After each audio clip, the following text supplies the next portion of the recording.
Shan, كيف حالك? After the intermission, right? بإذن الله.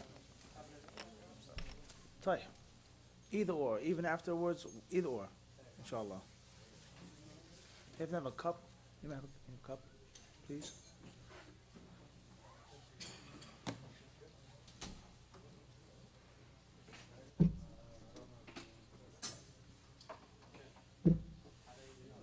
ماشي.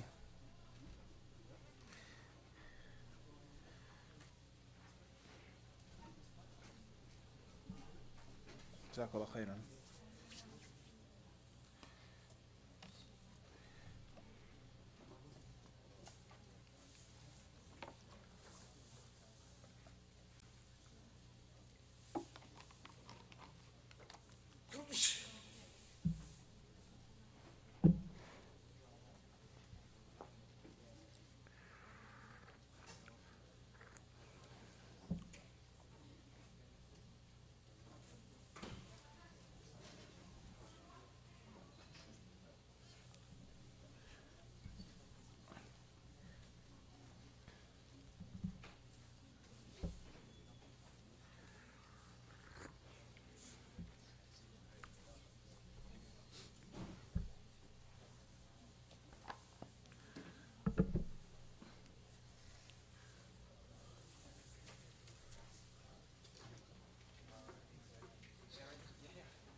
الكتاب من أمس هل نزل؟ هل نزله؟ أنا قلت ننزل عشان نحتاجه. نشوف ممكن هو حملها ممكن.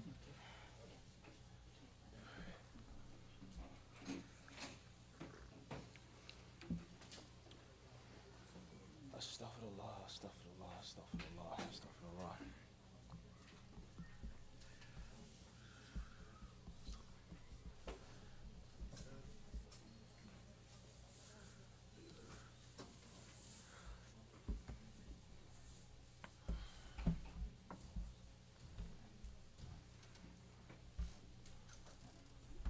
ما نزل. طيب خلينا نزل نحمل الآن.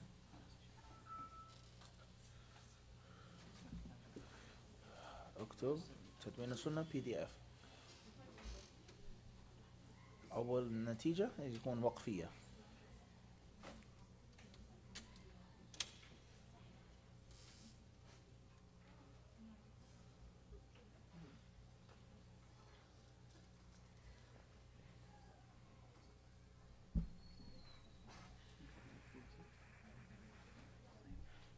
أيوة أحسنت.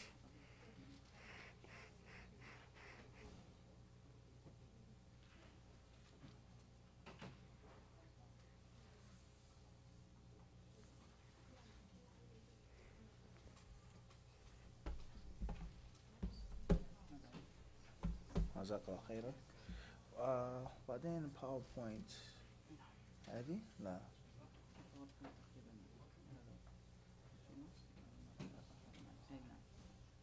طيب معلش ممكن نشوف لأن غير متعود على أبل. ها نعم كل الهواء سوا يا شيخ. كيف الارتجاء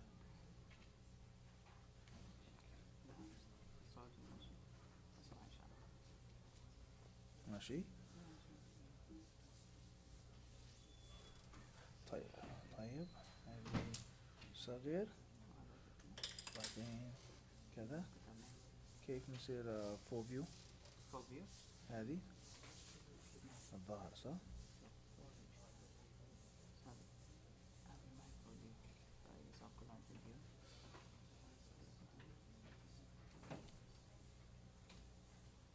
أيوة جميل. بعدين escape كيف تحت حتى. أيوة مجرد تنزل. أيوة كينوت. ها جميل جميل. طيب طيب جزاك الله خيرا. تفضل. أخرجته حتى لا يكون يعني نعم. unprofessional. حياكم الله.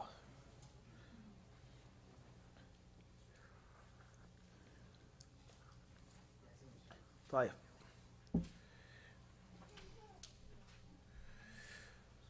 بسم الله الرحمن الرحيم. الحمد لله والصلاة والسلام على رسول الله وبعد. Assalamu alaikum wa rahmatullahi ta'ala wa barakatuh. Following our normal tradition and our ritual practice of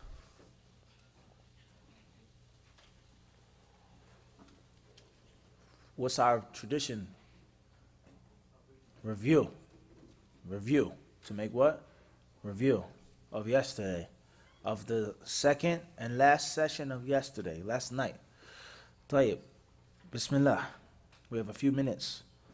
And as a benefit, the review session, or our review session, the review session that we do before the classes, not like we're studying for an exam. We're talking about like muraja of the past dars, the previous dars. We like to do it with stamina, quick, exciting, 1, 2, hop, skip, and a jump, move forward. Nothing boring, nothing small, nothing slow, cumbersome. The mudhakara is supposed to be what? Mun'isha. It's not supposed to be mumilla, yani. Quick. Everybody got this? Very important with regards to the necessary energy for the lesson. Fahimna hada? Muhim jiddan. It's like having a good breakfast in the morning. Breakfast is not supposed to be too heavy, in which it bogs you down. Nor is it supposed to be too light, in which you're hungry in an hour or two. Something that's efficient, energy food. How you start your day is critical. Everybody understand this or not? The Prophet ﷺ, he taught us this. He taught us the importance of the morning and the importance of nourishment in the morning, starting with Salat al-Fajr. And what happens when you oversleep for Salat al-Fajr, and what the shaitan does, and how a person's morning and day will be based off of that. Tayyib, khairan inshallah. So with that being said, what did we talk about yesterday? Last night, briefly.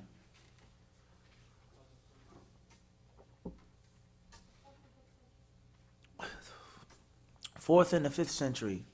Tayyib, what else did we talk about? Fadl al-Sunnah, virtue of the Sunnah, makanat al-Sunnah, status of the Sunnah. What else? The mawaqif ashab al-ahwa wal-firaq min al-sunnah al-nabawiyya. Mawqifu or mawaqifu ashab al-ahwa wal-firaq min al-sunnah al-nabawiyya. The position and the attitude of the different people of desires and the sects, the groups with regards to the sunnah, accepting it, rejecting it, how to deal with its narrators. We just mentioned the outline. We didn't study that at all, just the outline. Tell you, what else did we talk about yesterday, last night? Anwa, the different types, genres of books of hadith. All books of hadith aren't the same. They're different types, different categories for different purposes and different usages. We mentioned that briefly, nothing more than the outline. We didn't actually get into the study of that yet. Tayyib. The foundations of Hadith Compilation. The foundations of the compilation of Hadith. How they were laid down. In general, briefly, just the bulletin point, nothing more. Quick, next. Golden age of Islamic sciences. Medicine, everything. Let alone Hadith. Tayyib. The most important places for the early Muslims to acquire hadith, the rihla. Ar-rihlatu fi talab al-hadith. In general and brief, nothing detailed. What else? The effects of historical events on the study of Islam, understanding the hadith, what was going on in the rest of the world, let alone inside of the Muslim world, of history, politics, social things. It has a direct effect on a person's understanding and on a person's practice of Islam. There's no question about that. Muhammad sallallahu alaihi wasallam's message to the Meccans was accepted or rejected, was welcomed or banished Based off of what? Everything that was theological, their creed, everything that pertained to what they believed in or didn't believe in? Yes or no? No, it wasn't. Certain things they didn't accept with regards to their what? Creed and philosophy. Resurrection, the angels being the daughters of Ar-Rahman. وَهُمْ يَكْفُرُونَ بِالرَّحْمَنِ, disbelieving in some of the names of Allah. Things like this. Shufa'a, our interceders, those who intercede for us, between us and Allah. We're too dirty, we're too filthy to go directly to Allah. We have to have partners. Aliha. But that wasn't everything. There were other effects, such as what? Social, political, leadership, authority, language, social class. How can he say that the slave is equal as the master? The Qurashi is equal to the non-Qurashi. The Arab is equivalent to the non-Arab. How can he say this? Everybody understand this? فَلْيَعْبُدُوا رَبَّ هَذَا الْبَيْتِ. Allah says, let them worship what? The Lord of this house. Who did what for them? أَطْعَمَهُمْ مِنْ جُوءٍ وَآمَنَهُمْ مِنْ خَوْفٍ أَلَمْ تَرَ كَيْفَ فَعَلَ رَبُّكَ بِأَصْحَابِ الْفِيلِ. Allah protected them even though they weren't what? Muslims. The status of Quraysh, their leadership. We're going to lose, huh? وَفِي السَّمَاءِ رِزْقُكُمْ. You think that's an accident? Huh? مَا أُرِيدُ مِنْهُمْ رِزْقٍ. They were afraid that if we obey Muhammad, we'll lose out on our money. The Quraysh has been subdued to this young boy, this madman. The other tribes won't respect us. We won't be feared. We'll lose possession of the property of the Kaaba, etc. This is reality. Treatment of women. Treatment of orphans. Everybody clear on this? This is all pertaining to social and political what? Influence. Ibn Taymiyyah. Would it have been Ibn Taymiyyah if he lived in a peaceful, calm environment? If everyone there was practicing the Sunnah, was on the correct Aqidah, there weren't no non-Muslims invading the lands of the Muslims, would there even be Ibn Taymiyyah? Of course not. The thing that made Ibn Taymiyyah was his what? His world. The things that were surrounding him. That there was a need to become Ibn Taymiyyah. Everybody understand this? Ibn Abdul Wahhab. If it wasn't for the political, the social, the economic, the other problems, along with the deviant Aqidah, there would be no what? In his da'wah. And this is crucial to understand Islam. When reading these books, everybody understand this? The influences. The what? The influences. Khairan, inshallah. What else do we have? The reason why the author wrote the book, very important. Sababu ta'lif al-kitab. Why did the author write the book? Very important when studying the book. Because the author may not have written this book for this audience. He wrote this book for this audience and not what? That audience. Tayyib. What else? Istilahi meaning of Sunnah. Mention our general outline. Not even mention the meaning, but that's what we're going to study. So we'll take a few more answers before we stop. You guys are still slow. This is sluggish. This is sluggish. Sluggish, boring. I'm falling asleep. Ta'assub. The effects of ta'assub, of fanaticism upon the Muslim world in the 5th, 6th, 7th, 8th, and 9th century. The inhirafat, people were deviating from the straight path in one way or another. There was a need to further the hadith movement, to further the hadith culture, to further the books, summarize, explain, combine, make hybrid, etc. Khairan, inshallah. Tayyib. All right, jazakumullah khairan. With that being said, let's get started with today's lesson. And I will need volunteers to read, inshallah ta'ala, from brothers and from sisters. Bi'idhnillah. Okay. It's a new laptop we have with us today. So please give me a second in getting familiar with it with regards to moving the page down. Okay, all right. So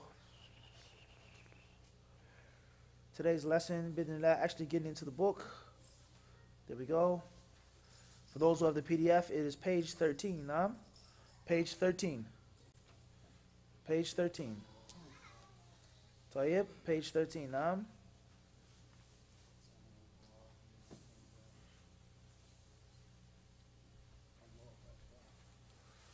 Page 13. Everyone's there on page 13, inshallah. All right. We have some English slides for you as well. A very important summary for the whole entire course. Khairan. Jazakallah khairan. View. Play. All right. Khairan, inshallah. So we have volunteer reader, inshallah. Starts off with in English. We have any volunteers? Fadl. History of the compilation of a hadith.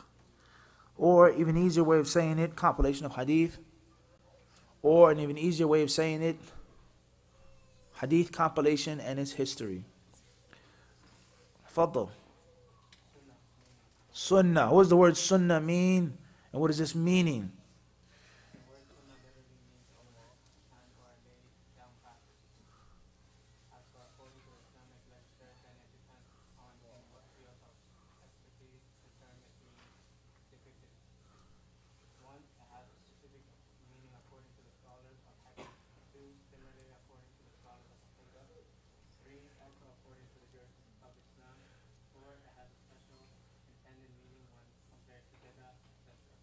So the first thing says sunnah, not hadith, but sunnah. What does the word sunnah mean?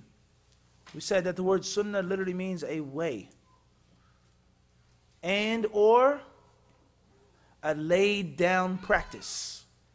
A laid down practice. This is what the word sunnah means to an Arabian Christian, an Arabian Jew, an Arabian Zoroastrian, an Arabian atheist, an Arabian agnostic, or someone who is an Arabian, but he has learned the pure, organic tongue of the Arabs. Nothing to do with what? Islam. Nothing to do with what? Islam. You study Latin. Latin is oftentimes associated with what religion?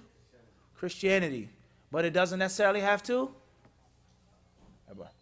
Someone who speaks Latin who was a pagan or a Satanist.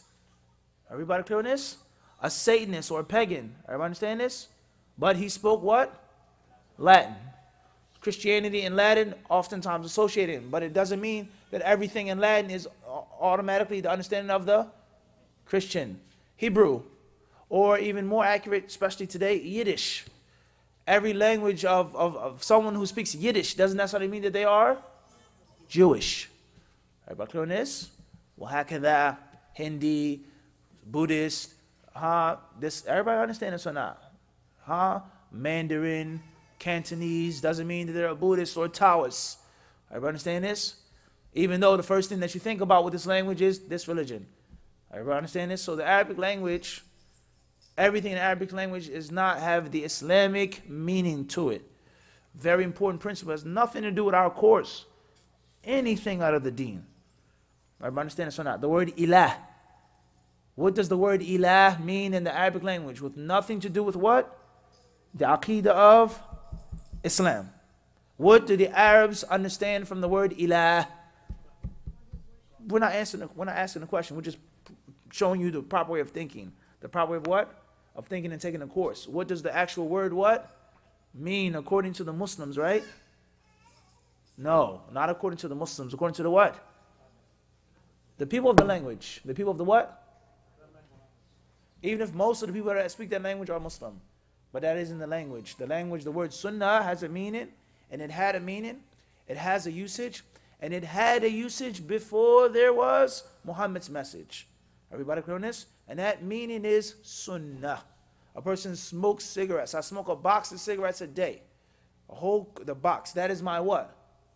It's my sunnah. That's what I do. That's how I like to do it. Clear on this? Understand this or not? I drink a 6-pack of beer every day when I wake up. That's my what? Sunnah. Waliyadhu billah. Is that Islamic? But it is a way, or is a laid down practice, the custom, the tradition. Everybody understand this or not? That's what the word linguistically means. Pertaining to the Muslim scholars. Now, not pertaining to the Muslim scholars. You keep letting me trick you. Based on the what? Linguist. A language it's very important, has nothing to do with faith. Don't mix the two. Language is one thing, what? Total different thing. فهمنا هذا? We as Muslims use the term based off of its original linguistical meaning, but with much more. Clear on this or not? So the word sunnah literally means a way and or laid down practice. And there are other meanings as well, which we'll read bid'nillahi ta'ala when we get back to the Tadween book. B, as for according to the Islamic legislature, notice that we did not say according to the what? Scholars of Hadith. We said the Sharia, the Deen. Then it depends on in what field of expertise the term is being depicted.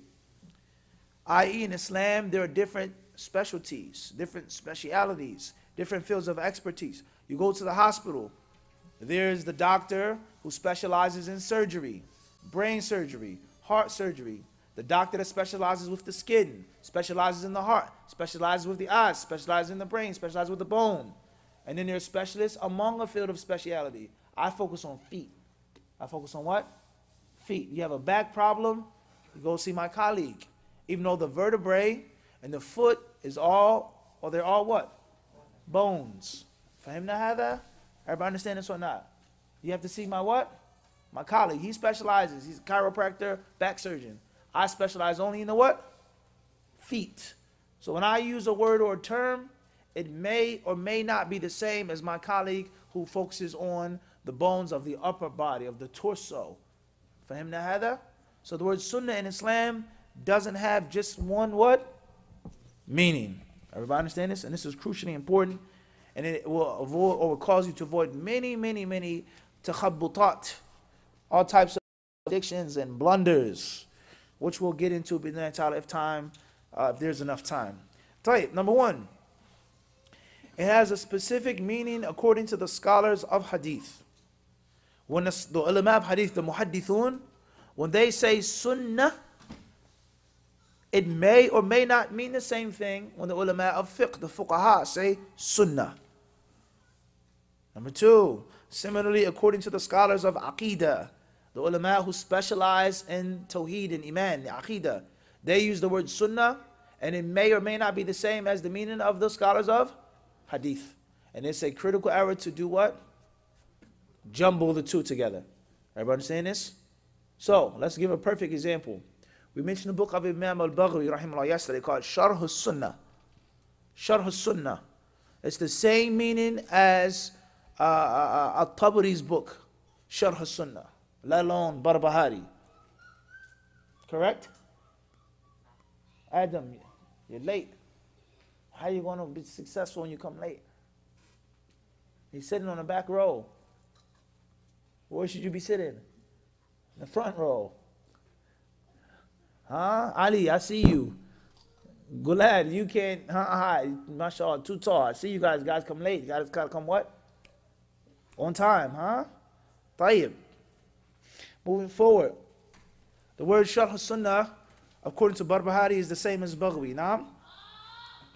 We said this, right? We did.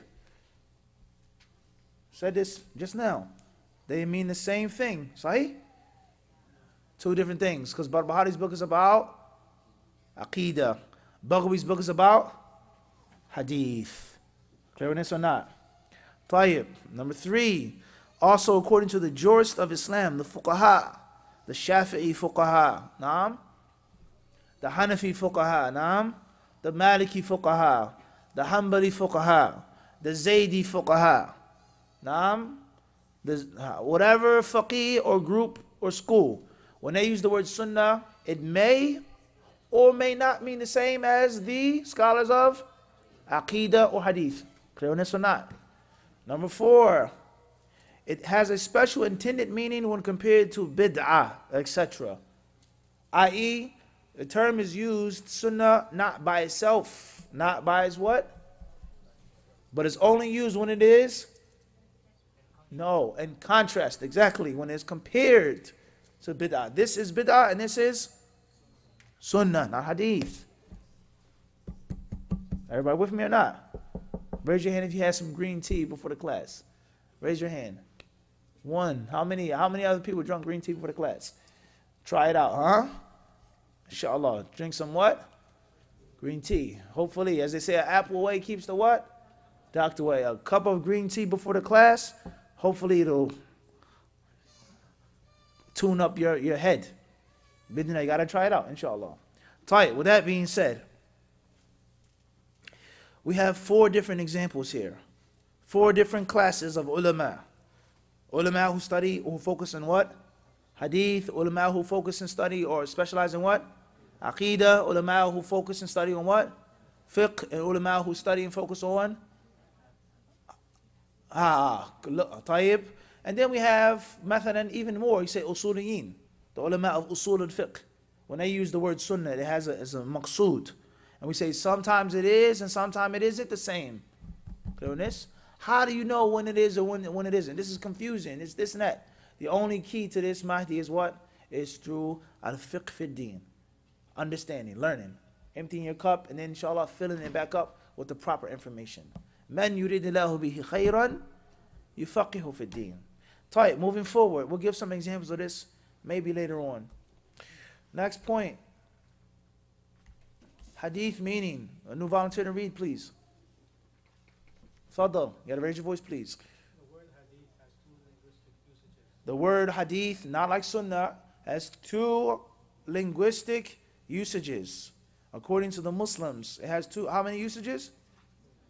2, right? No, wrong. We said linguistically, Muslim, Jew, Christian, atheist, anybody of a lugha al-Arabiyyah, with the condition that the lugha al-Arabiyyah is organic. Lugha al-Arabiyyah in 2018 is the same, but at the same time it isn't the same as back then. The people's minds were different. Everybody understand this? And the same is different with regards, the same applies to English. There's an English language and there's also an English culture, literature. There's an English mind. No question about that. You can learn French, but it doesn't mean that you think like a Frenchman. Everybody understand this? I learned Somali. It doesn't mean that I think like a what? It's different. Everybody clear on this? This is crucially important.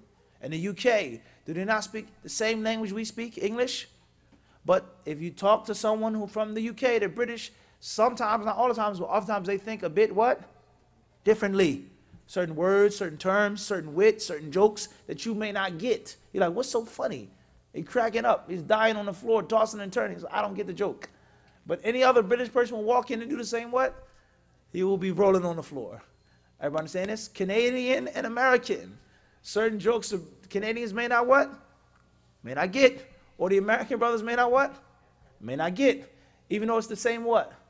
Language. But the culture and the mind is different. Even though there are many parallels and consistencies. We understand this or not? Very important that language is not supposed to be separated from what? Culture. They're supposed to go hand in hand. Language and culture are supposed to go what? Hand in hand. Everybody understand this is very important in issues of aqidah. We start talking about at-ta'wil, we start talking about al-majaz. You start talking about al-majaz. We mentioned نحن قلنا انه ستكون فوائد لمن؟ للمتفوقين. There's going to be some fawaid not for everybody. When you study Babul Majaz, okay, one of the ways of those ulama who refute this, the majaz, making the majaz in Lugha al-Arabiyyah, al-majaz fi bab al-sifat, is that هل عهد بأن اللغة تنعزل وتنفصل عن التركيب عن السياق عن الذوق؟ هل يعقل هذا الشيء؟ رأيت أسدا يخطب. I saw a lion giving a sermon. He was an asad. What does that mean? Is that literal? Is that figurative? You say figurative. Another person says what? Literal. What's one of the ways that we can determine whether it's figurative or literal is what? Is the culture, the context, the dhawq, the whole language as a whole. Everybody understand this? I saw a lion on the minbar, meaning he was a what? Ferocious, spellbinding khatib. That's what's understood in the language. And not someone literally understanding it was an asad, a ferocious carnivore, a big cat from Africa on the minbar. That's what the word literally means. رَأَيْتُ أَسَدًا يَخْطُبُ. But do the people of the Arabic language understand that in their culture? For you to even come and say there needs is majaz. فهمت هذا؟ النقطة مهمة جدا. طيب بعدين the word hadith has two linguistic usages. Number one, A, as a noun. تفضل أخي. As a noun, a story, It means when it's used as a noun, a story, a narrative, discourse, or a legend. a legend. Number two, As an adjective, means new, brand new, or innovative. you say hadith يعني قصة. You say hadith يعني ها خلاصنا القصة خلاص نقول حديث بمعنى قصة خلاص. المعنى الثاني أو الاستعمال الثاني في اللغة نقول هذا حديث يعني هو جديد. Adjective and noun. As a noun, hadith means what? A narrative, a story. Hadith al-ghashiyah. Huh? As a wasf, a sifa. An adjective, it means what? جديد. محدثات. Huh? وشر الأمور محدثاتها. محدث. Huh? يعني مجدد. It's new. You clear on this? فهمنا هذا? As far as As for its meaning, in the technical Islamic sense, technical Islamic sense. المعنى الاصطلاحي ها في الدين. تفضل. then it is anything is attributed to Prophet Muhammad sallallahu alayhi wa sallam. Anything, whether it is something he supposedly said, did, approved of, and allowed. How he looked and or behaved and morally conducted himself. And regardless whether it is true or false, genuine or superior. Right, we have to forgive some errors from the editor. Editor's job is to make sure that it's what? As a what? Nope, not la. We never said that. طيب, we forgot, huh?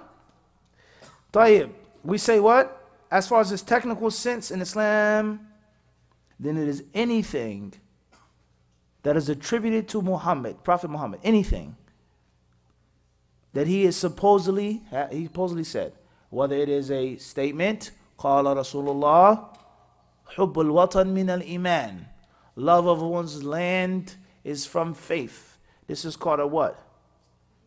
Hadith. Is it authentic? Is it weak? Is it made up? That's not initially what? Relevant. That's not important. The definition of hadith, ma udifa, anything that is what? Attributed to the Prophet ﷺ. Someone says that Muhammad said, loving one's country is a part of faith. We call that a what? Hadith. Did he actually say those words? That's not the point right now. The point is that it's technically classified as a hadith. Anything that is what? Yurwa, yudafu, yusnad. Anything that's attributed to, that's called a what? Hadith. Or an action, something that he did. Prophet Muhammad did this. Or something that he approved of. The Prophet Muhammad allowed his companions to do that. Everybody understand this? Moving forward, how he looked. The Prophet was tall, he was short, he was dark, he was light, he was fair, he had brown skin, he had straight hair, he had curly hair, he had this type of hair, this type of fingers. His physical description. The Prophet ﷺ's what? Physical description. His what? Physical description. How kind he was to animals. Naam?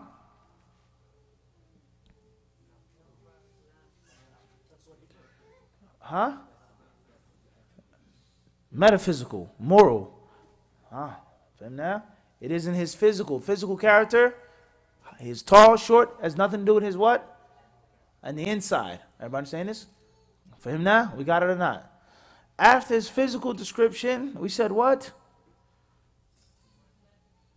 How he looked, or before that, either or, give or take, qaddam or akhir, antahur. How he what? Behaved and morally conducted himself. صفة خلقية. وصف خلقي لا خلقي. نعم. Regardless, بغض النظر, regardless whether this thing that is attributed to Muhammad is what? True or false. Genuine or totally made up. For him now, this is the technical meaning of the word what? Hadith. And the word hadith in its usage is far more restricted than the word sunnah. Sunnah is far broader. It's far what? Broader, much bigger scope. The fuqaha, they don't have different usages of the word hadith. The ulama of tafsir, ulama of seerah, they don't, 99.9% of the times they're going to be using what? Here, initially, even without some of all of the details though. This is daqiq, jiddan, finely tuned. Huh? And one may also say, oh, ila zaman al-nubuwah. Anything that was what? Happened, attributed to the time of the, such as a tabi'i saying, this battle was fought like this and like that. Allah sent down the verse because of this and because of that. Clear on this? It's called hadith. Moving forward, we'll make some examples perhaps, if there's enough time. New volunteer. Any volunteers to read? Fadl ya akhi. Sunnah compilation process. How? During the time of the Prophet ﷺ, the Sunnah was preserved by memory, and contrary to common belief, actual documentation. First point. During the time of Muhammad ﷺ, the Sunnah was preserved in the hearts of men and women. In the hearts of men and women. This was, i.e., you would write in your notes, the primary method, the primary way, the main way. The Prophet's statements and actions, Umar was preserved how? Primarily by what? Umar. Primarily by what? Bil kitaba, sah? Bil sudur. And the one's breast, one's chest, the heart. You memorize it by heart. Primarily.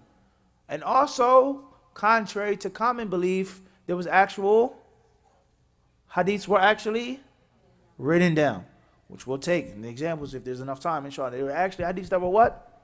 Were. But that wasn't the what? Main way. Moving forward. Tfadl ya akhi. The companions began this process by following, imitating, and observing the acts of the Prophet ﷺ. How did they start this? Observing, the last one should be first. Observing, looking at the Prophet, paying attention what he did, and paying attention to what he didn't do. And that's why we said what? Some of the ulama, they say that when you're in a class, you should never take notes. Not all of the ulama, we said what? Some of them. They say you should never take notes. Why? Because when you take notes, what can't you do? 100%. You can pay attention, 70%, 80%, you write down, but it's not the same as you what? Everybody clear on this? So the Sahaba, that was the first step of being what? Observant to Muhammad's actions. Everybody clear on this? After they observed, they did what? Imitated. And they followed. And that's also a means of preservation. Everybody understand this? Your son learns from you, your daughter learns from you, and you don't say anything to them. They mimic you. Naam? They what? They mimic you. And then when they have children, they pass it down. And you never ever what? Anything verbally. They did not learn from you or not. Did they not pass down in teachings or not? Even though nothing was ever what? Said, let alone written down. So this is considered one of the foundations of the compilation of the Sunnah. That's how the Sahaba observed and did what? Physically did it. Everybody clear on this? Moving forward. They also had many scrolls. Scrolls, many scrolls. Not a few, but what? Many. That contained several ahadith from the Prophet. Things in which the Prophet ﷺ told them to write down. Write this down. This number, this letter, this fulan, to this king, to this one, to this chieftain. Certain things that they got from the Prophet ﷺ, and they did what? Wrote them down. And they did what with the paper? Back then, they said what? They would roll it up and do what? Put it in the kum. Pull it inside. Put it in the saddle. Put it in the scabbard of one's sword. Everybody understand this? The sheath of one's dagger. And they held on to these papers that they wrote down. Not complete whole books. We said scrolls. And we said what? Memorandums. Suhuf. Everybody understand this? And then when the Prophet ﷺ left them and a dispute came up, me and you fight over something. You say this person is like this, and I say no. And what do? What I wrote down from the Prophet ﷺ. Right? Understand this? Everybody clear on this or not? Moving forward. During the time of the successors, Tabi'un, more recording of those ahadith that were widespread and passed down by the oral tradition took place. During the time of the Tabi'un, i.e., what did we say yesterday? When is the time of the Tabi'un?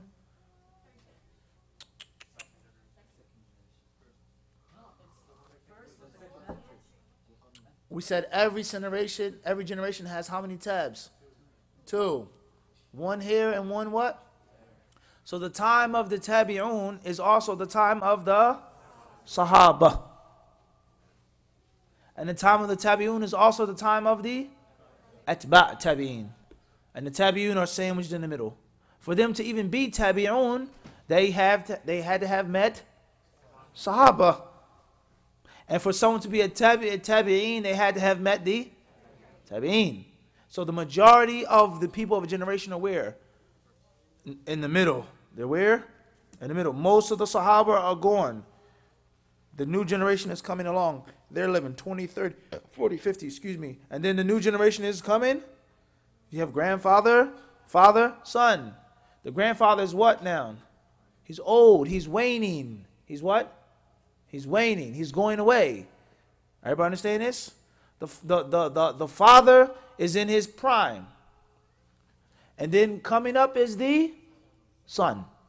Everybody understand this? So the father says, in my time, speaking to who? You. And you're also alive. But your time is not. Everybody clear on this? In other times, I'm talking to you like my father was talking to me. Everybody understand this? Crucially important with regards to English. What is a generation? What is a century? How to properly understand history. So when the Prophet ﷺ was gone, that's done. That's yaqeen. It's only Sahaba and Tabi'een. I.e., most of the Sahaba were what? Gone.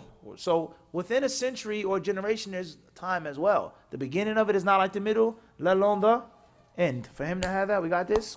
So during the time of the Tabi'een, most of the Sahaba are what? Pretty much gone. Pretty much. And then the junior Tabi'een are coming up. The main Tabi'een is their flourishing prime. What did they do? What was their process to compile and to preserve? Did they have scrolls, suhuf, in their sleeves or their scabbards or their swords or their saddles? No. They did what now? Many of those hadiths that were memorized by heart, many of those hadiths that were written down randomly were now done what? The notes were recopied. And they started writing more and more. But it wasn't a complete what? Or there weren't complete what? Books, ta'leef. There weren't actual books, major books, beginning to end, index, organization. For him to have that? Everybody clear on this or not? I take all of your notes and then I now compile all of them. Whose notes are the best? Cursive, shorthand. Who wrote everything? The first thing is what? Put it all in one place. A huge, gigantic folder or bin of everybody's notes. Then I die. My son comes along and does what? He starts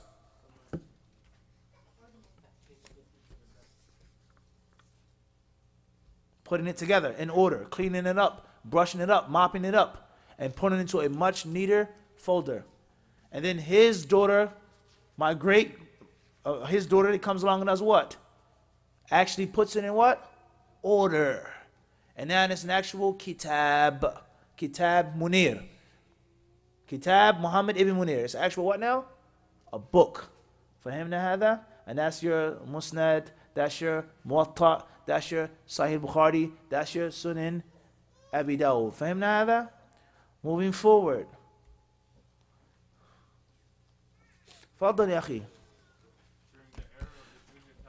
The junior Tabi'un. Not those who met the Sahaba, but they may have met the Sahaba, but they only met what? They only met what? A handful of Sahaba. And the Sahaba that they met weren't the what? Kibar.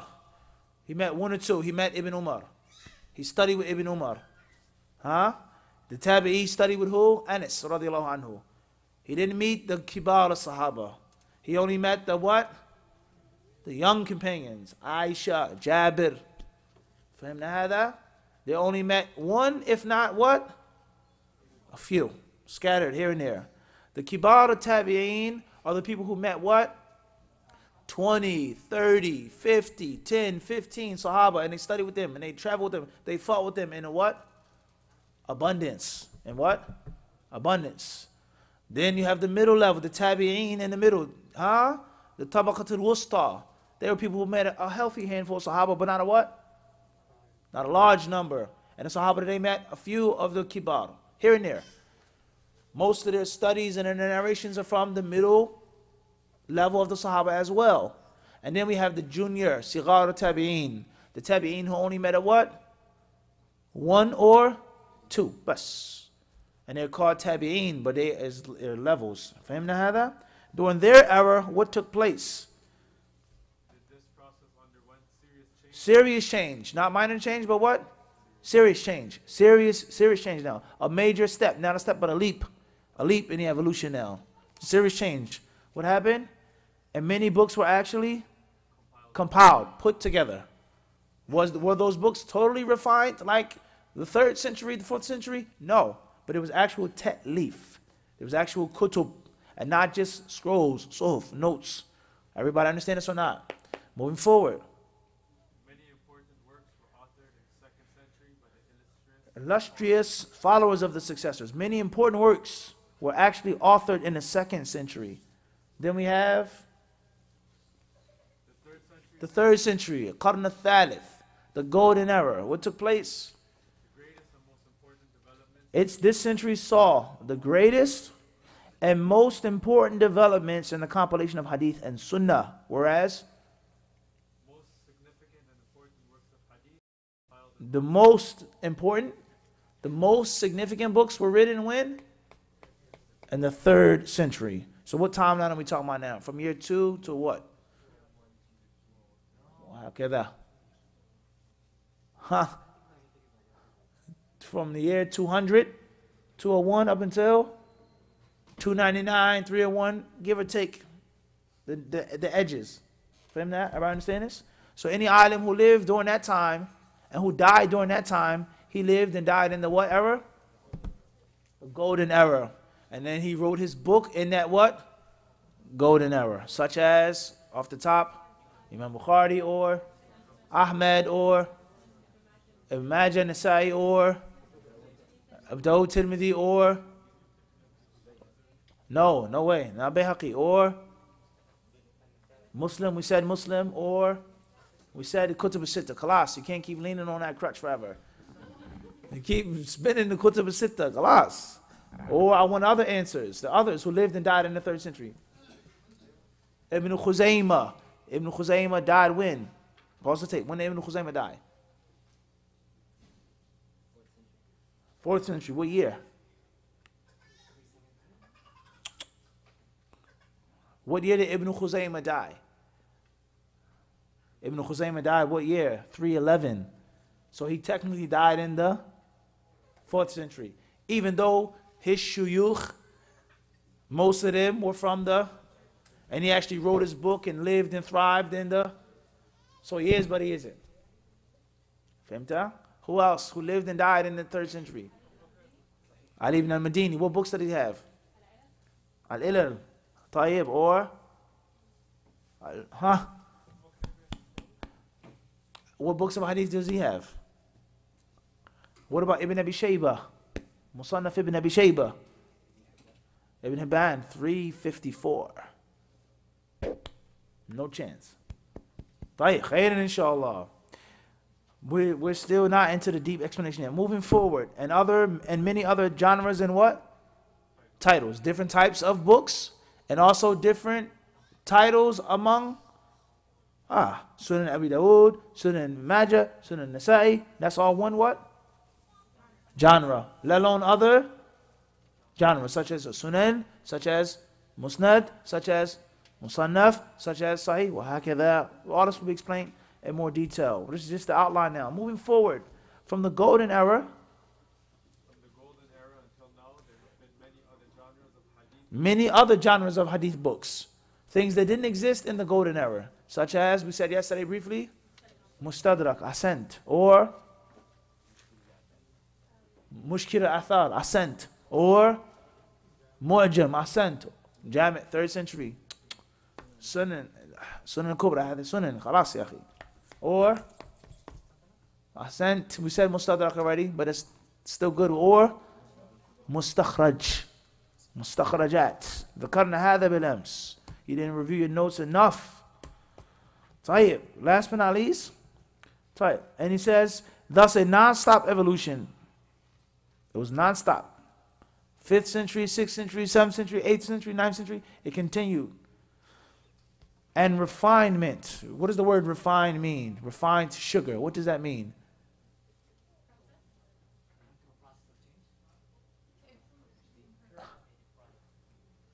It's polished and smoothed and polished and polished and polished and polished and smooth. The main thing is there or not? It's there. But now we just continually what? Over and over and over and again. Everybody understand this? He says, of those original works, Sunnah, any new volunteer who wishes to read? A volunteer from the sisters, perhaps. No volunteers to read. تفضل يا أخي. Sunnah, authority and status. Authority and status of the Sunnah. From the aspect of legal authority and validity, the Sunnah is Equal. equal with the glorious Quran. Allah, the Exalted, never commands us to obey Him except that order us to obey His Messenger as well. Allah has warned us against opposing the command of the Messenger of Allah, sallallahu alaihi wasallam. There is no difference with regards to the authority of the Sunnah between Matters, another error. I don't know where's up with the guys. matters of Who's worse, the Sound Art Conference or Abu Huraira Center? between matters of belief and creed, worship and Devotion. devotion, moral character and behavior, and politics and government. Anyone who rejects the Sunnah has rejected the Quran, and consequently left the full. A'udhu billah. Type. New slide says Sunnah. Still talking about Sunnah and Hadith as well. Authority and what? Status. Authority, when we say authority, we're talking about what? Issues of what now? Legal issues. Talking about what? Legal issues. What does it say on a dollar bill? I don't know what it says in a Canadian bill, but in America it says legal what? Tender. What does that mean, legal tender?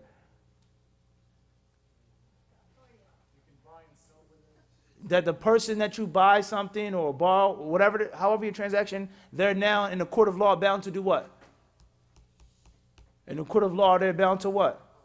They have to take it. He says, I don't want this money, this paper. Give me gold. Give me what?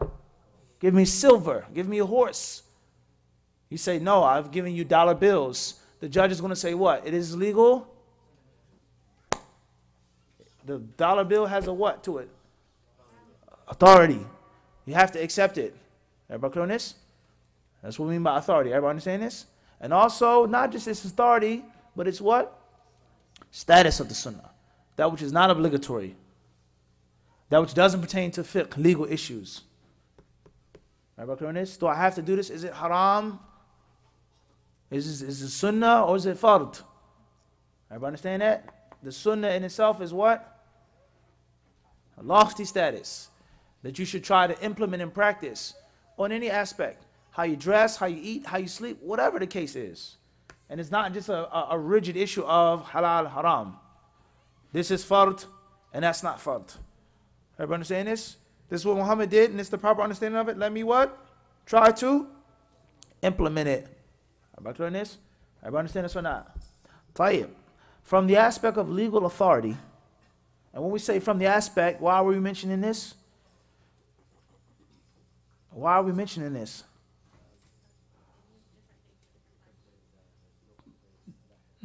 When I do my definition, the moment you says from the aspect of this, what does that mean? There could be, from my point of view, kada. From what? My point of view. Once you hear you say from, that automatically means what? There are other points of views. فهمنا هذا؟ من حيث in Arabic. As soon as you hear من حيث, you automatically mean what? It's a very important point for student knowledge to be mentally sharp. The moment I read the beginning of a sentence, I already know what direction I'm going into. فهمت هذا?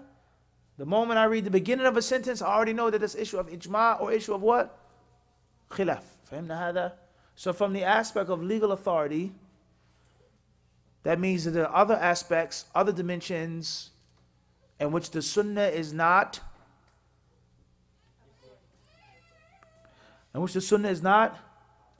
equal to the Quran. Simple, guys. You're making it difficult. Wallahi, peanut butter and jelly sandwich. Simple, easy. Everybody understand this? From the aspect of authority, what you have to do, the Quran and the Sunnah are what? Equal. There's no difference between the two. From the aspect of reward, from the aspect of having wudu, from the aspect of it being the absolute word of Allah and meaning, then the Quran is different than the Sunnah. From the aspect of all of it being 101% conclusively authentic, the Quran is what? Different than the Sunnah. Every hadith, everything that's attributed to Muhammad is not authentic. Everything in the Quran and Kareem is what? We as Muslims believe is what? Fahimtum? Are there any scholars who say you have to have wudu when you read Sahih Bukhari?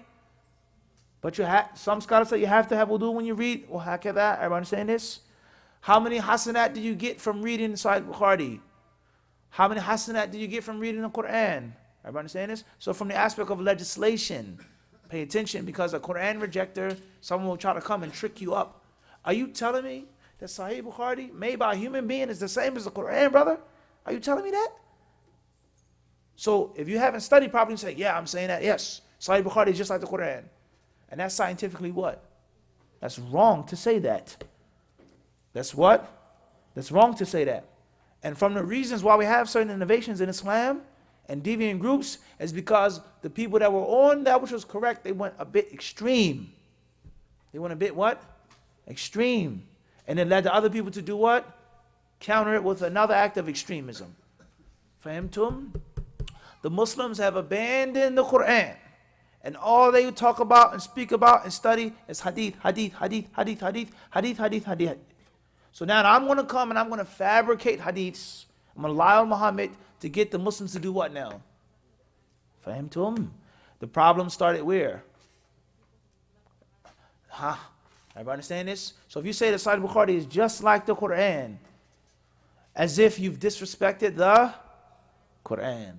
Everybody understand this? You're at work, you're at college, and the person who doesn't accept hadiths, he says a hardline question to you. Are you telling me that those books there are the same as the Quran? It's a serious question, or is it serious or not? No question. There's no doubt. It's a serious question. Do you believe that? The book that Imam Bukhari wrote, a human being, is the same as the Quran? We got the problem or not? I don't think we understand the problem. Understand? Ma fahimna al-ishkal aslan. Before we even get into the answer, we haven't properly understood the what? The problem. What is the problem here? Who can explain it in their own words?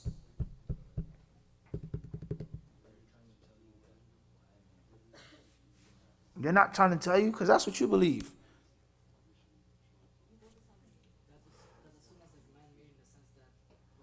The books of the Sunnah, without a question or with question. It's dangerous if we have to stumble over this, guys. Wallahi, if we stumble over this is very sad. If we have to stumble over this. Sahih al-Bukhari, man-made or not? Gulad, I want your answer. It is. So the Sunnah is man-made? Only Gulad is speaking. Only Gulad is speaking. Your name Gulad? Yes. Allahu Akbar. It is or it isn't. I know it's a popular name. I met many brothers with that name in Minnesota. Allah knows how many people I knew with that name in Minnesota. Somali brothers, Gulad. Sahih? Sharamark, Abdullahi. Sahih? Very popular Somali names. Right or wrong? Tayyib. Seattle, I met many, many brothers with that name. Tayyib. So, you, Akhi. Sahih Bukhari, man-made or not? Man-made. Sunnah to Nabi, man-made or not? It's not man-made. There aren't the words of Muhammad. Muhammad wasn't a man. So how is it not man-made? Tayyib. What's important is the book of Imam al-Bukhari, we can agree to this what? Without a question. Is it authentic? That's not the point. The book was authored by a what? Human being. So what is the problem here at work, Umar, or at college? You meet somebody. What's the problem now? They're not telling you that. They're asking you what you believe. You tell a brother you have to follow the Sunnah. You have to. And he's saying, are you telling me that Sahih Bukhari is equal to the what?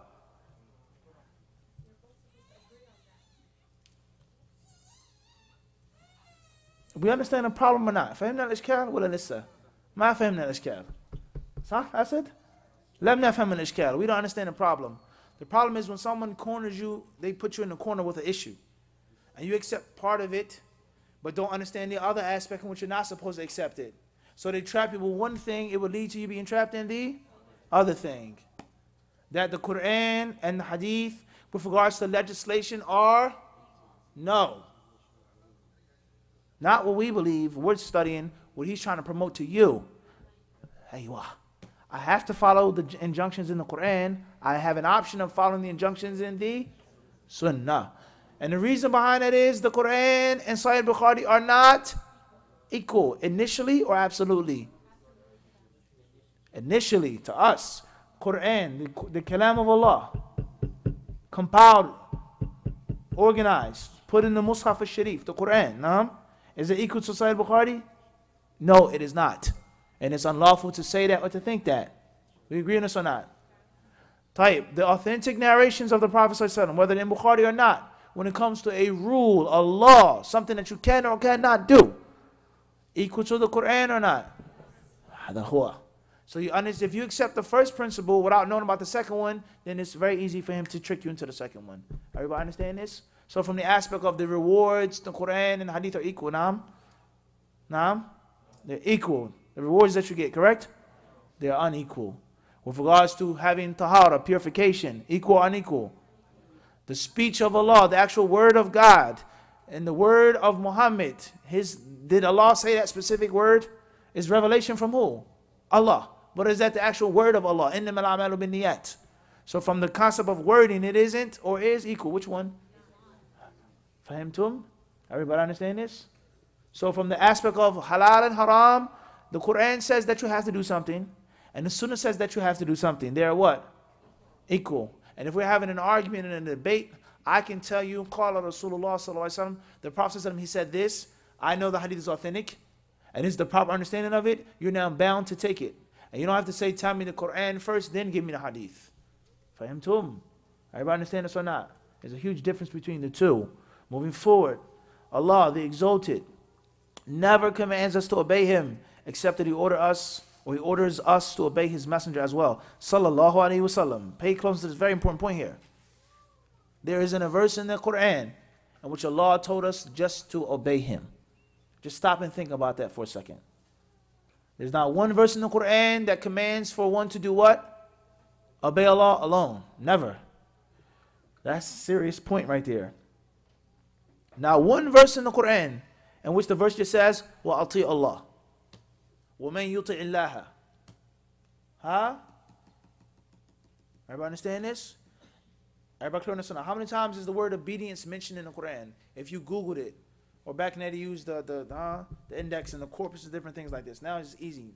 Google the word obedience in the Quran. Use the online engine for the word obedience, obey. How many times would you find it in the Quran? A few times or an abundant amount of times? Google it right now as we speak. How many times would you find it? Obey, obedience, obey, they obey, obeyed. See what happens. See how many times you'll find it.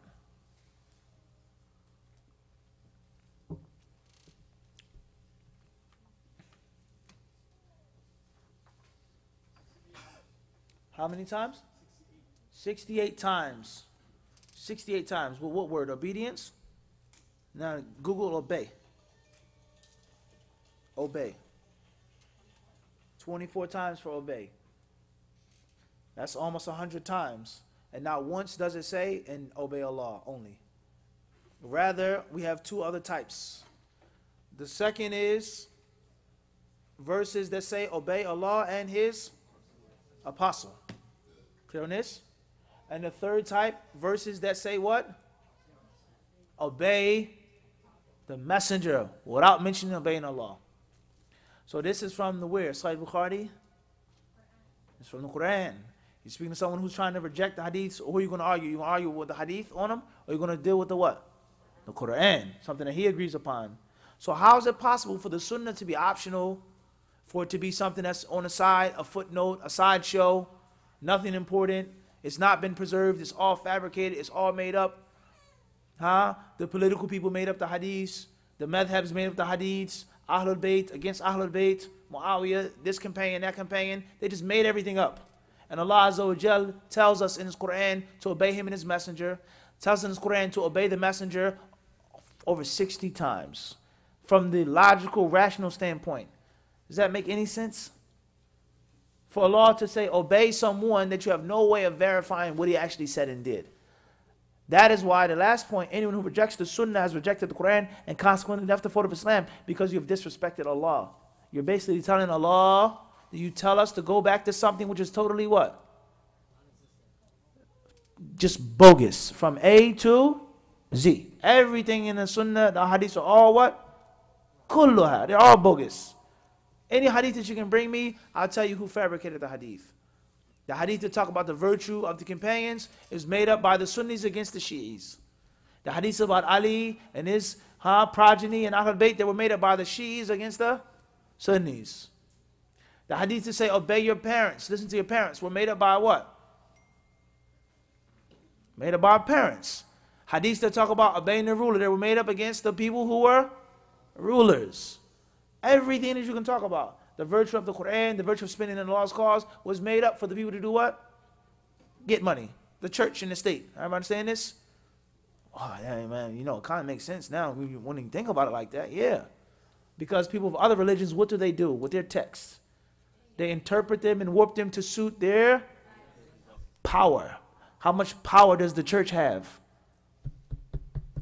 How much power do they, Read the history of Western Europe and Eastern Europe as well. And you'll see the cardinals, the bishops, the saints, and the people, they're up there with the highest of the high. Of course, the statesmen.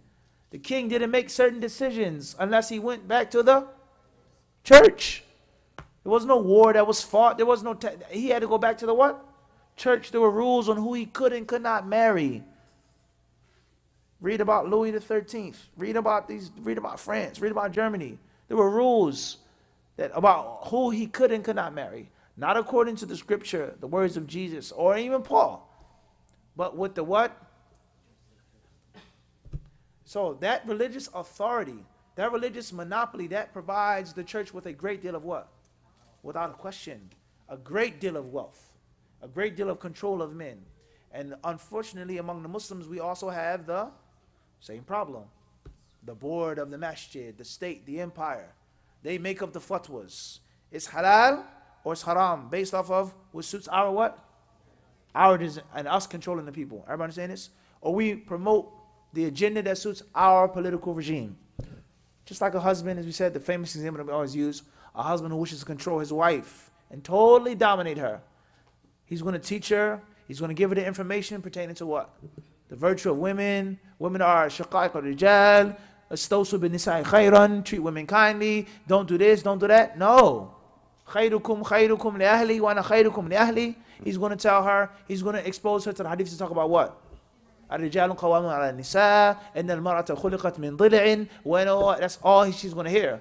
Because those hadiths suit his, and it keeps him in what? Domination over her. And any other example, students, teachers, parents, the list goes forward.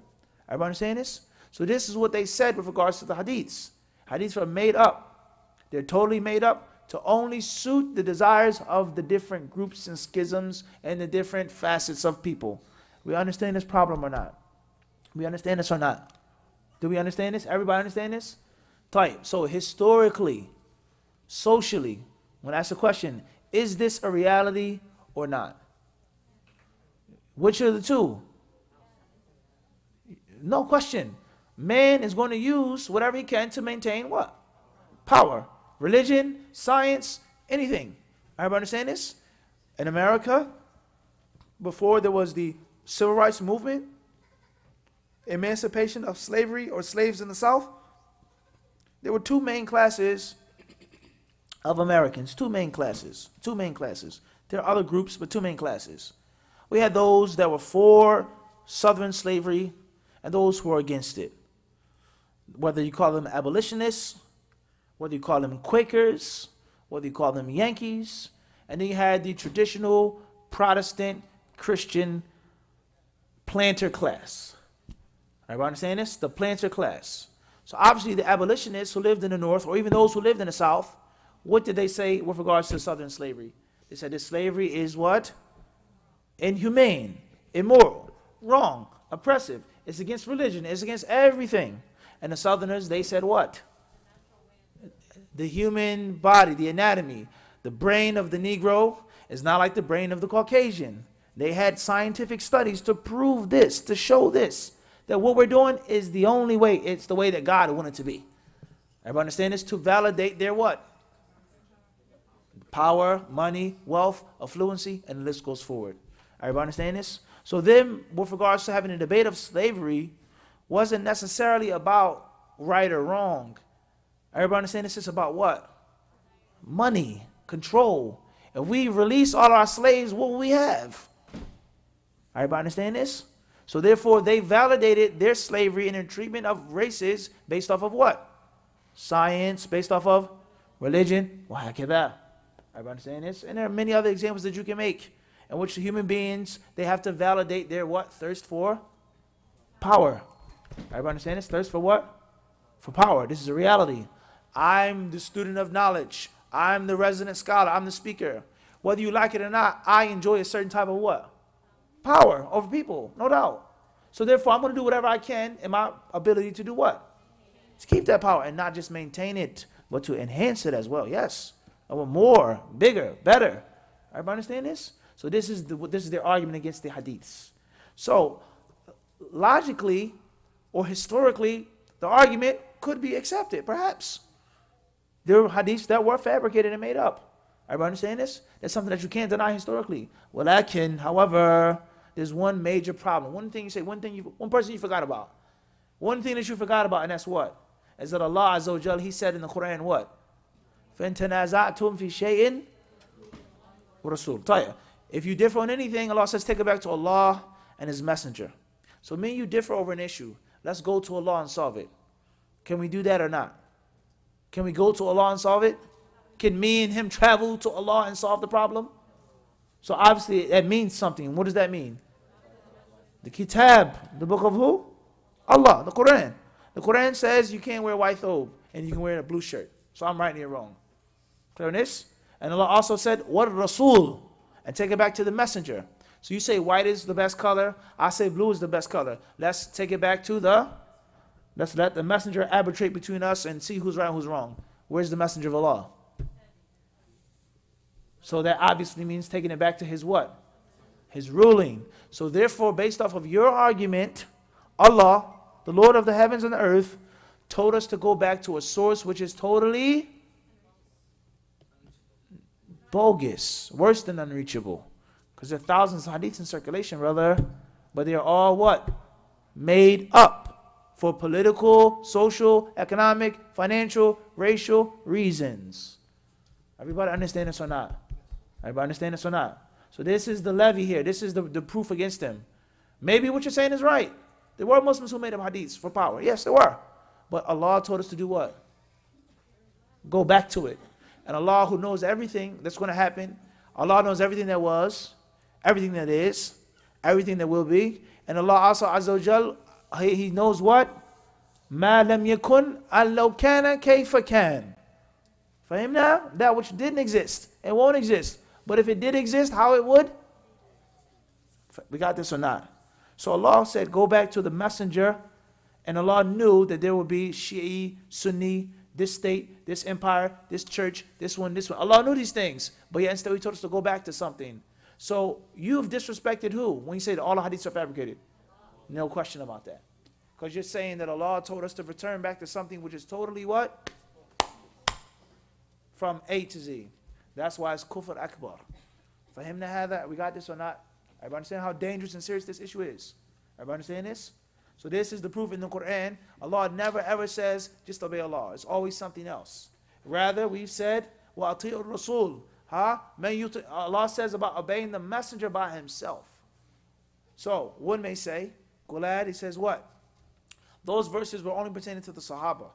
وَمَا أَتَاكُمُ الرَّسُولُ فَخُذُوهُ وَمَا نَهَاكُمْ عَنْهُ فَانْتَهُوا وَاتَّقُوا اللَّهَ إِنَّ اللَّهَ شَدِيدُ الْعِقَابِ. Surah Al-Hashr, right? This surah is about what battle? Not Badr, la ilaha illallah. Banu Nadir. The Arabian Jews and the Sahaba. The verse says, and whenever the messenger gives you, then do what? Take it. I.e., that means what? No, doesn't mean that. Ahsanti, faqat. That's only pertaining to the spoils of war. And that's not even true. Fay. Al-fay ghayr al-anfar. Intabihi. Hunak fay, hunak ish? Ghanima. Spoils of war is not fay. The fay is the money that's put forth before fighting. For not to be no fighting. Al-Muhim, what's important is, he says that this verse is talking about what? Following Muhammad's way, following the Sunnah, Sahih Bukhari, or spoils of war. So that's wrong, brother. Next proof from the Quran, I have to follow Hadith. Maybe the verse was sent down for that. Maybe, mumkin. But why would it remain in the Quran for 1,000 years later? If it was 101% only relative to his time period. That's also disrespect to Allah subhanahu wa ta'ala. Does Allah tell us a story that we don't benefit from? Does Allah teach us about something unless it has a direct connection to what? انتبهوا ألم تر كيف فعل ربك بعاد إرم ذات كملوا جابوا الصخر بالواد ذي الأوتاد الذين فأكثروا. طيب, where's Ad? Where's Ad today? Fir'aun, Thamud, kulluhum. So why does Allah tell us about them? Unless what they did is also relative to what we do. So Allah says, whatever the messenger takes you of spoils of war, or for argument's sake, why is it still in the Quran in 2018? And if he says it's not in the Quran, I have a different Quran, then there's no argument that's even needed. There's no argument that's even what? Needed. Fahimtum? Everybody understand this? You understand, Mahdi? So even if it was talking about the spoils of war, what is more deserving to be taken? A gold cup, a horse, a camel, a breastplate, or one's faith and one's deen, one's religion? Which one is more important? Without a question, wattaqullah, fear Allah, because Allah is severe in punishment if you don't take the spoils of war. That is rationally what? That doesn't make sense. That doesn't make what? Whatsoever. Everybody understand this or not? So all of these different verses from the Quran prove the status of the Sunnah. And there are many, many ayats. We'll mention some of them in our next session, bi'idhnillahi ta'ala, with regards to things that prove the status of the, and also the different ways that the Quran establishes the status of the Sunnah. Be careful. Because there can be one verse, or there can be 5 verses pertaining to one what? One way, such as obey.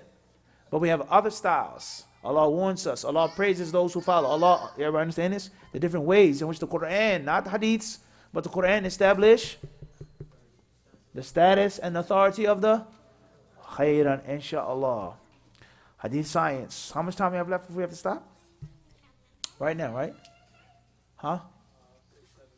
Khayran, inshaAllah ta'ala. Allah subhanahu wa ta'ala knows best. Jazakumullahu khayran.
الله أكبر الله أكبر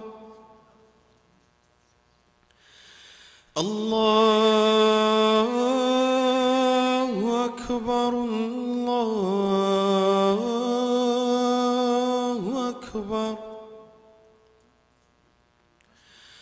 أشهد أن لا إله إلا الله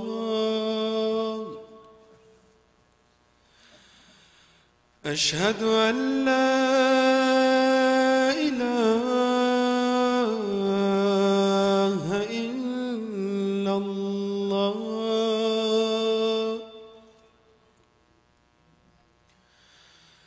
أشهد أن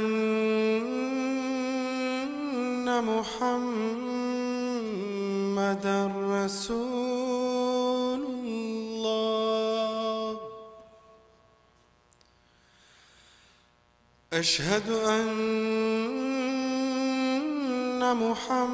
محمدًا رسول الله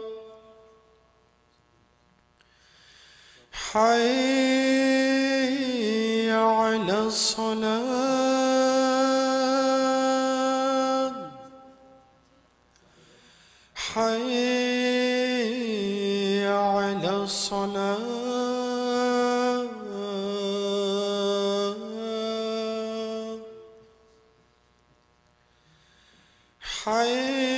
حي على الفلاح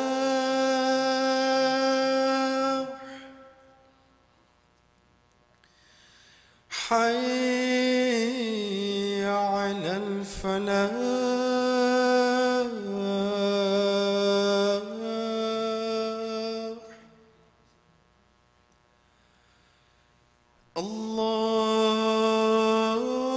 الله أكبر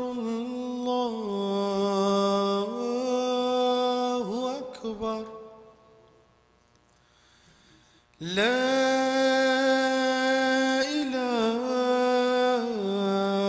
إله إلا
الله أكبر الله أكبر أشهد أن لا إله إلا الله أشهد أن محمدا رسول الله حي على الصلاة حي على الفلاح قد قامت الصلاة قد قامت الصلاة الله أكبر الله أكبر لا إله إلا الله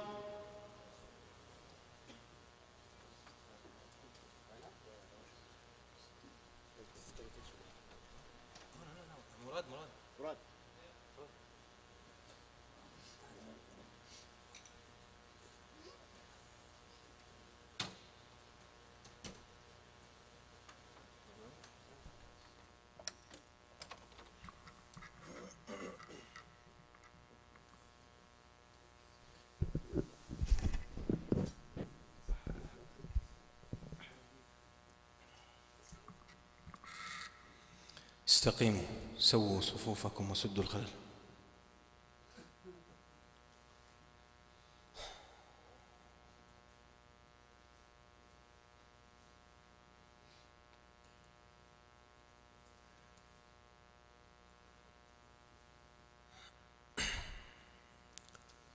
الله أكبر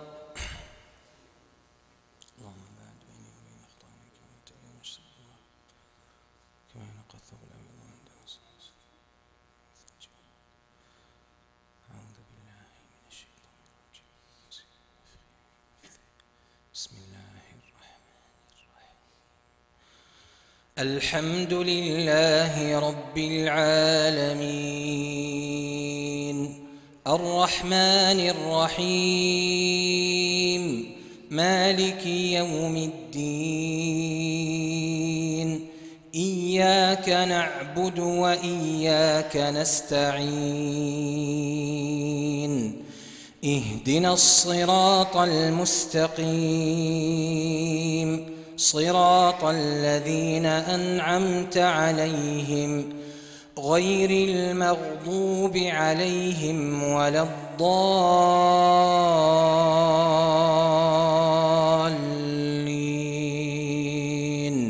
آمين سبح اسم ربك الأعلى الذي خلق فسوى والذي قدر فهدى والذي أخرج المرعى فجعله غثاء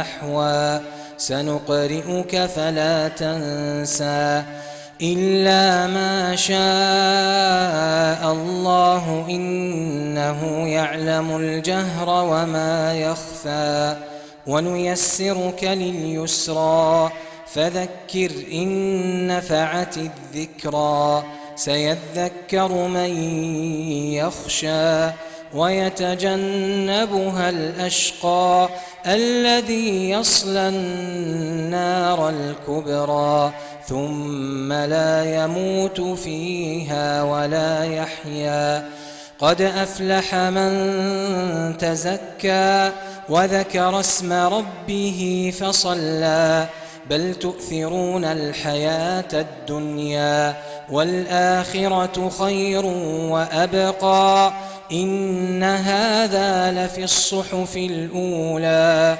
صحف إبراهيم وموسى الله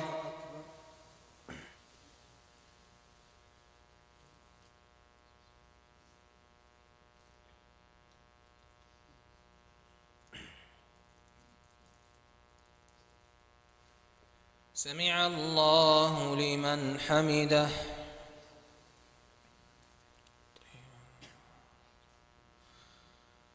الله أكبر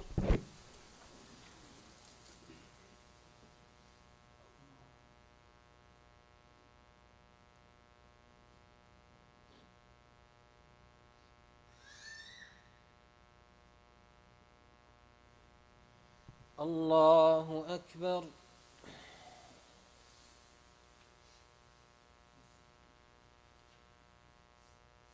الله أكبر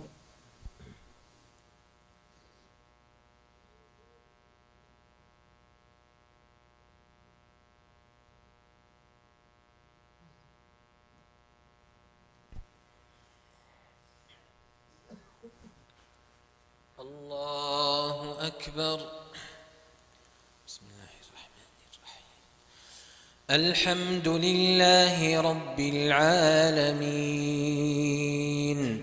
الرحمن الرحيم مالك يوم الدين إياك نعبد وإياك نستعين اهدنا الصراط المستقيم صراط الذين أنعمت عليهم غير المغضوب عليهم ولا الضالين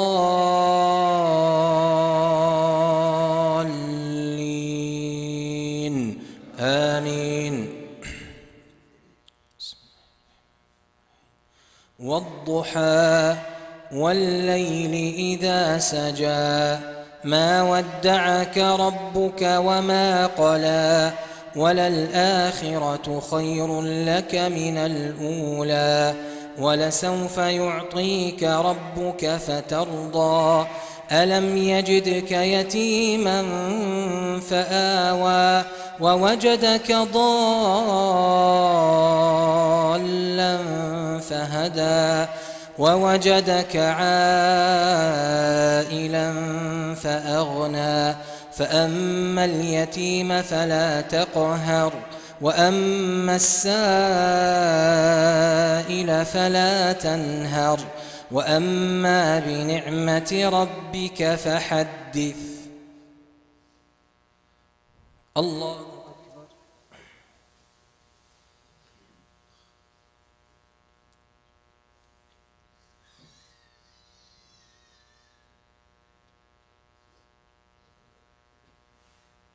سمع الله لمن حمده.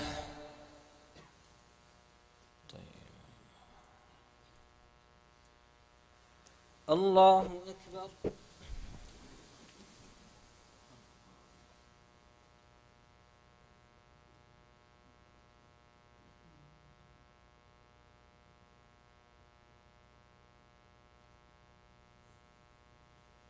الله أكبر.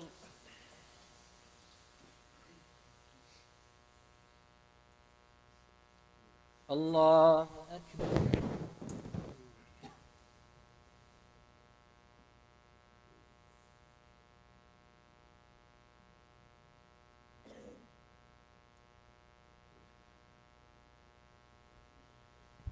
الله أكبر.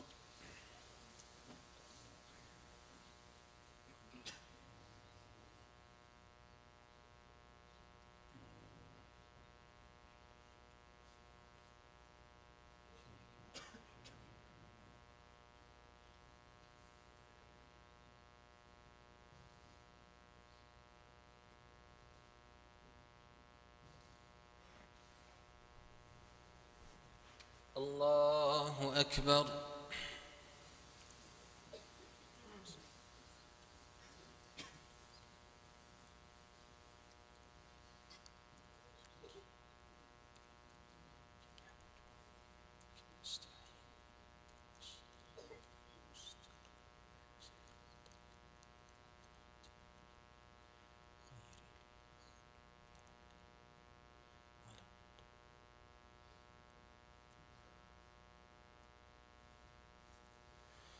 الله أكبر.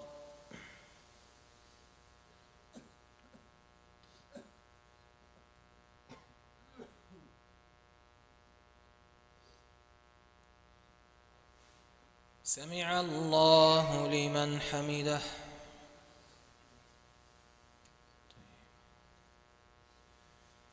الله أكبر.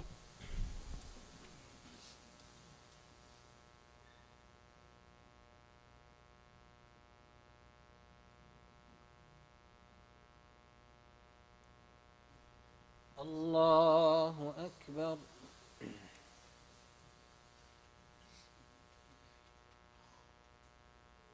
الله أكبر.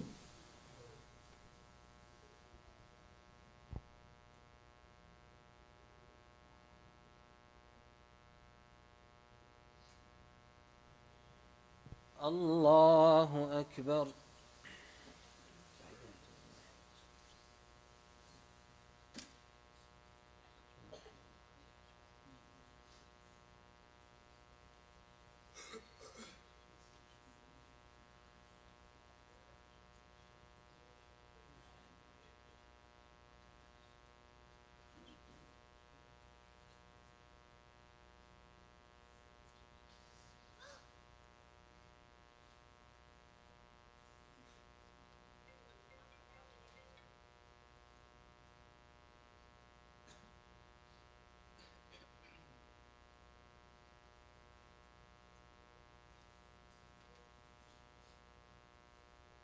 السلام عليكم ورحمة الله.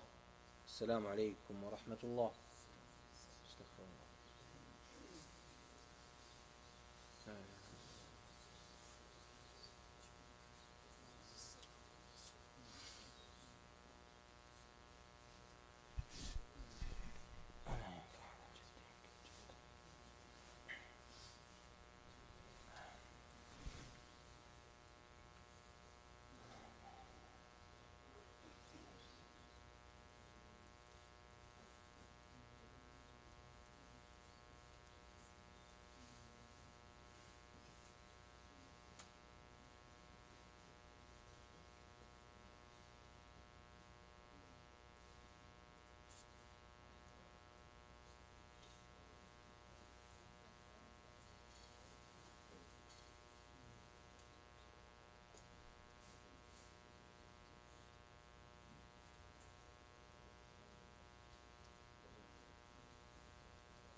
Inshallah, the class with Sheikh Muhammad Mufti Munir, inshallah, will continue after the Sunnah.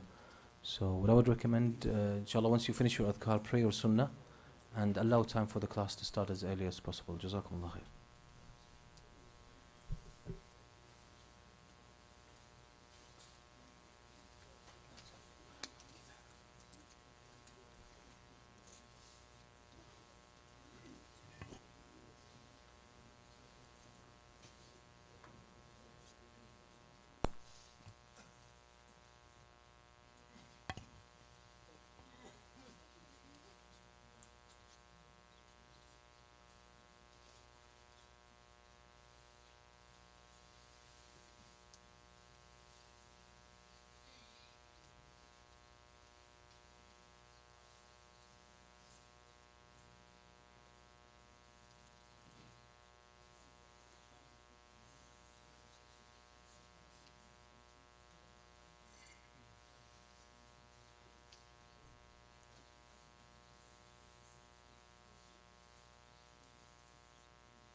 email, Sheikh?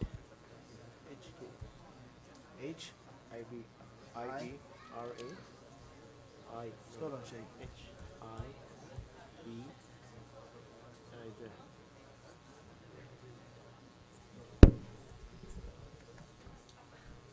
But I mean, yeah, technically.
بالامس نحن نحكي قلت للشباب الجوع والله قلت لهم اليوم كيف حالك شيخ؟ ايه اجل موجود خلي فكره ايه فندق عموما يعني امشي هناك ذكرت فيك ايام يبداوا في المدينه الجوع خالية صح؟ هاي كمان شيء زكية شوفك ها؟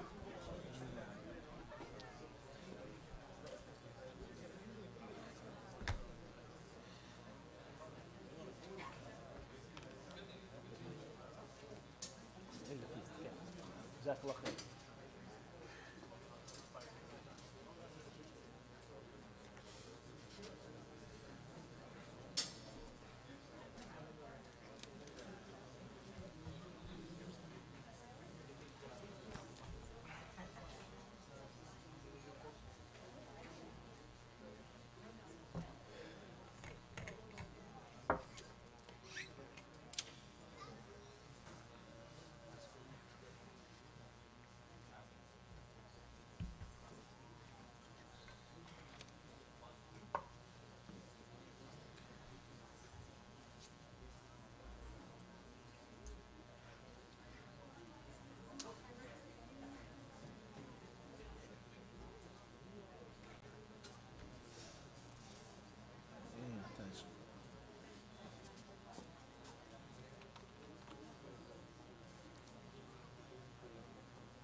Assalamu alaikum.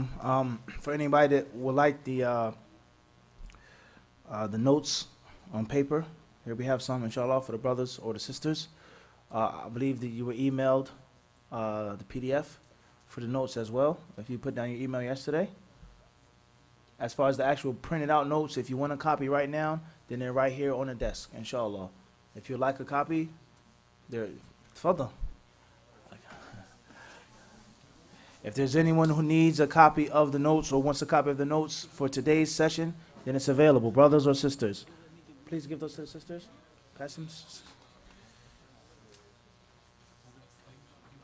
You guys, did you guys get the emails too? I think he emailed them to you. ما تحتاج أصلاً. أمثالكم خليكم عربي يعني نحن طيب.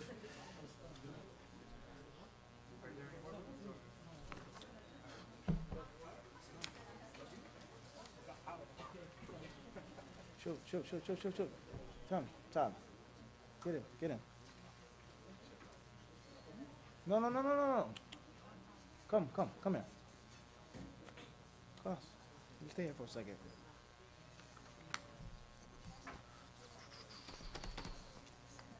يا شيخ عمر ممكن تقول للشباب أظن في إشكال. You just stay there.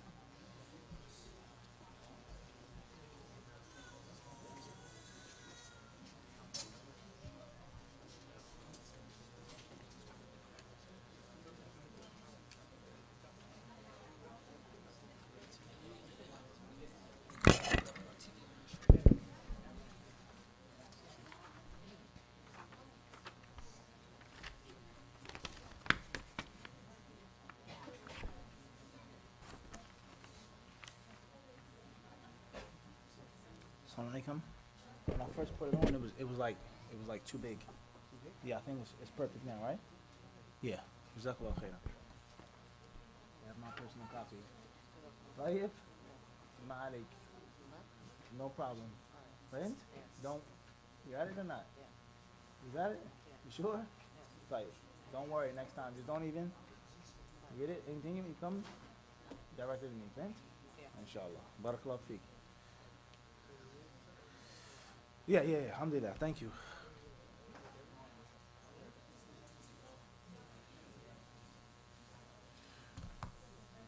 So please, everyone who's in attendance, please make sure you put down your email.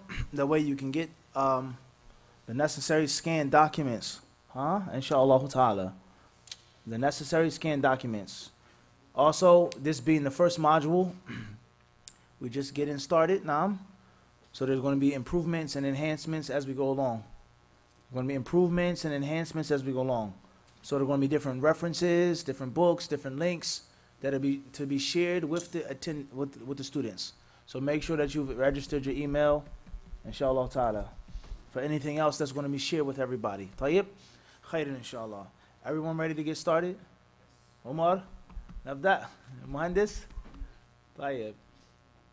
Nawart?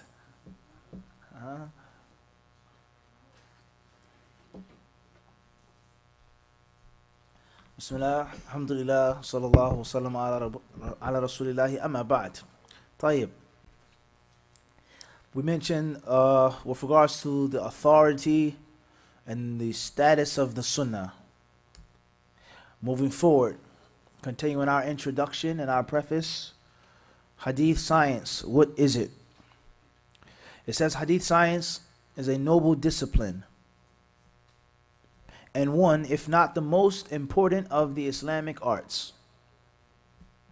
Hadith science consists of rules and fundamental principles that are used to determine the conditions of narrations and narrators with regards to acceptance or rejection.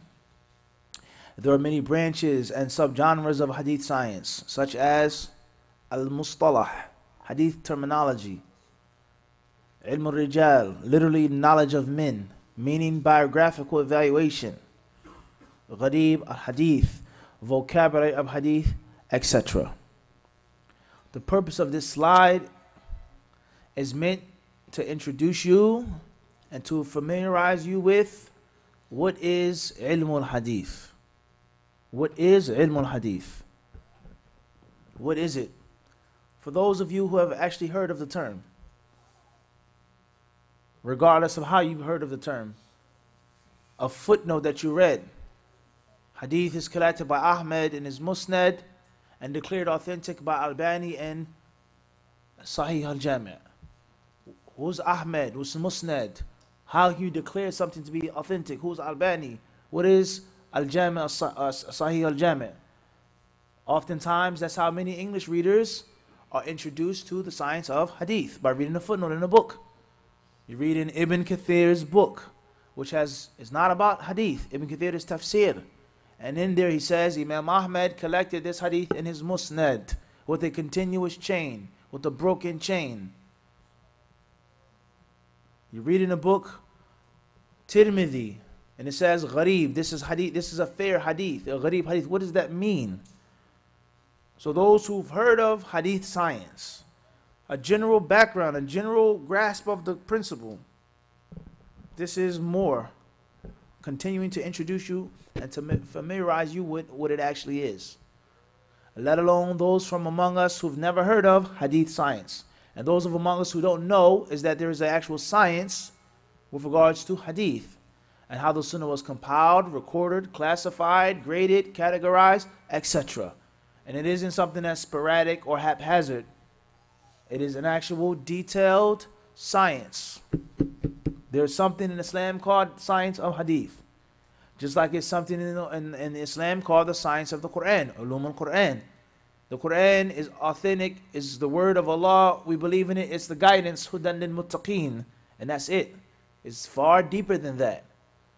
There's a long history, a rich history of principles, foundations, practices, maxims that were laid down by the Muslims many, many years ago up until this day, dealing with the Quran. Its modes of recitation, its tafsir, reasons why verses were sent down, the ahkam of the Quran, the rulings of the Quran, وهكذا. The i'jaz of the Quran, the miraculous nature of the Quran is a science. Just like fiqh, there's a science to fiqh. How do we know that alcohol is haram? It's haram to drink alcohol. What verse in the Quran says that? Where does it say in the Quran that alcohol is haram? Does it say it in the Quran? Is there a verse that says that the alcohol is haram? There's no verse that says that. وين هذه الآية؟ ها تفضل. والأنصاب والأزلام رجس من عمل الشيطان فاجتنبوه. طيب وين أنه حرام ولا يجوز شربه؟ ها فهمت كيف؟ It doesn't say that in the Quran that khamr is unlawful and prohibited. It does not say that in the Quran.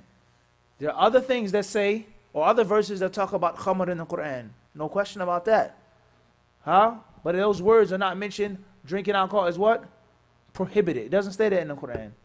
So where do we get this from? Where do we get the ruling that it's haram to drink alcohol? There's a science. هذا هو المقصود. There are principles, there are rules, which the early Muslims, up until this day, use to determine the hukum, the ruling. Everybody understand this? They use to determine a what? The ruling. What's lawful and what is unlawful. There is a science. Just like a law. In the Western country or Eastern country, there's a law. There's a lawyer, there's a judge, there's a prosecutor, there's a jury, there is a what?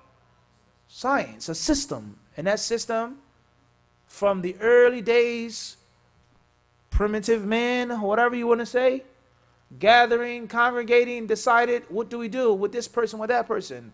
Everybody understand this? Up until the refined, detailed system of what? Of law. Everybody understand this? Law, criminal law. From the most wealthy people, from the best professions to have is being a what?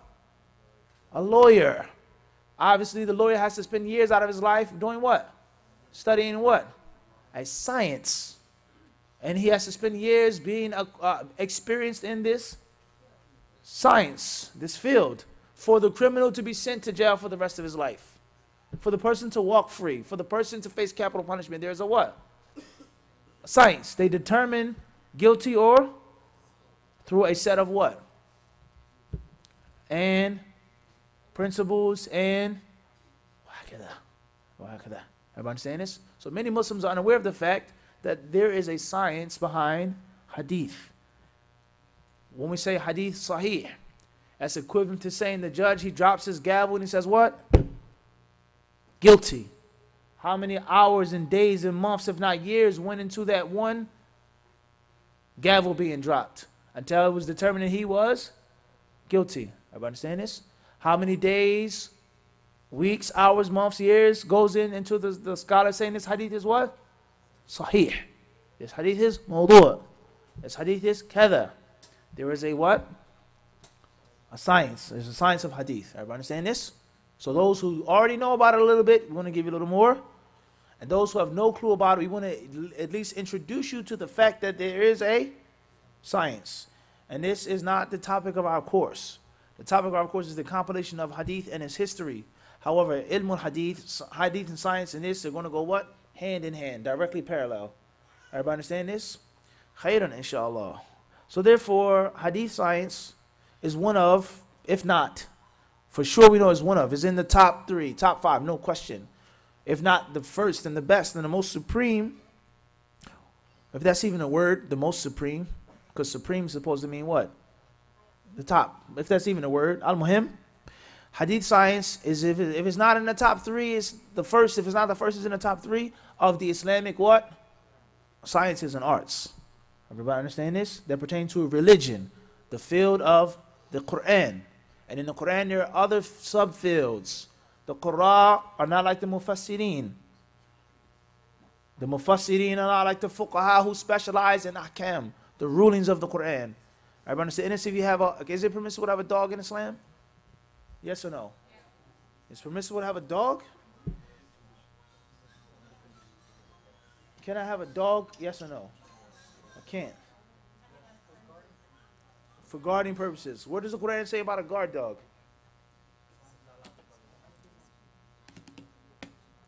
What does the Quran say about dogs?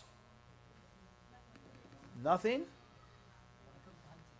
Hunting. Hada huwa. Barakallahu feek. It's permissible to have a dog for what? Hunting. Everybody clear on this or not? What type of dog can you hunt with?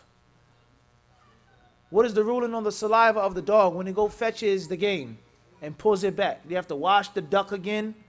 You have to wash whatever you're hunting, the rabbit, or not? These are rulings of the what? Of the what? Of the Quran, ahkam al-Quran. We didn't get into the hadiths about hunting dogs. We're just talking about Surah Al-Ma'idah.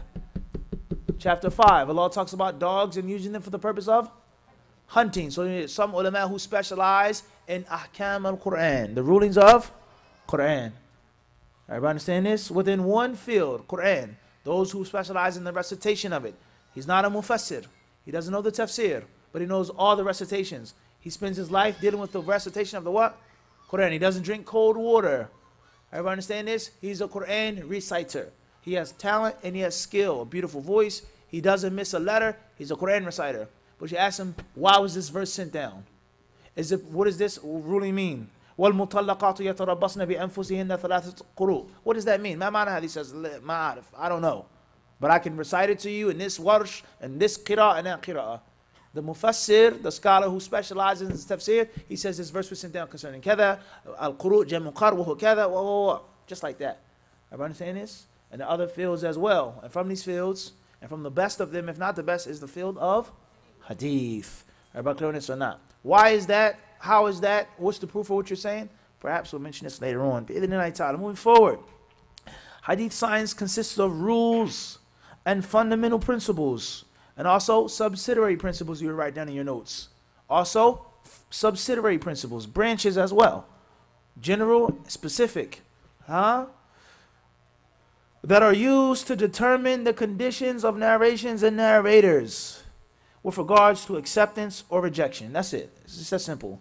What's the fiqh of the hadith, the meaning of the hadith? That's not initially from science of hadith. Initially, ibtida'an. Everybody understand this or not? Is the hadith authentic or not? Is the narrator reliable, trustworthy or not? How do we determine this? Because what I think. You have a handsome face, so you can't be a liar. Your hadith is accepted because you're handsome. You don't have such a handsome face, so your hadith is already what? Rejected. I saw you in a dream, so your hadith is automatically. Someone can say and use this. That's not ilmul hadith. Ilmul hadith is based off of what? Usul wa qawaid, usus, dawabit, ilmiya, mutqana, meticulous rules. Everybody understand this?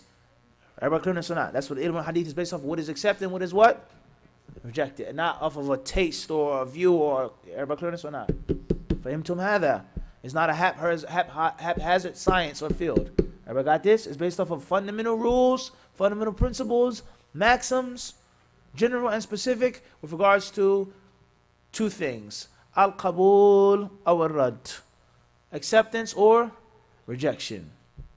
There are many branches. That's the asl, but there are branches of hadith science. Subgenres.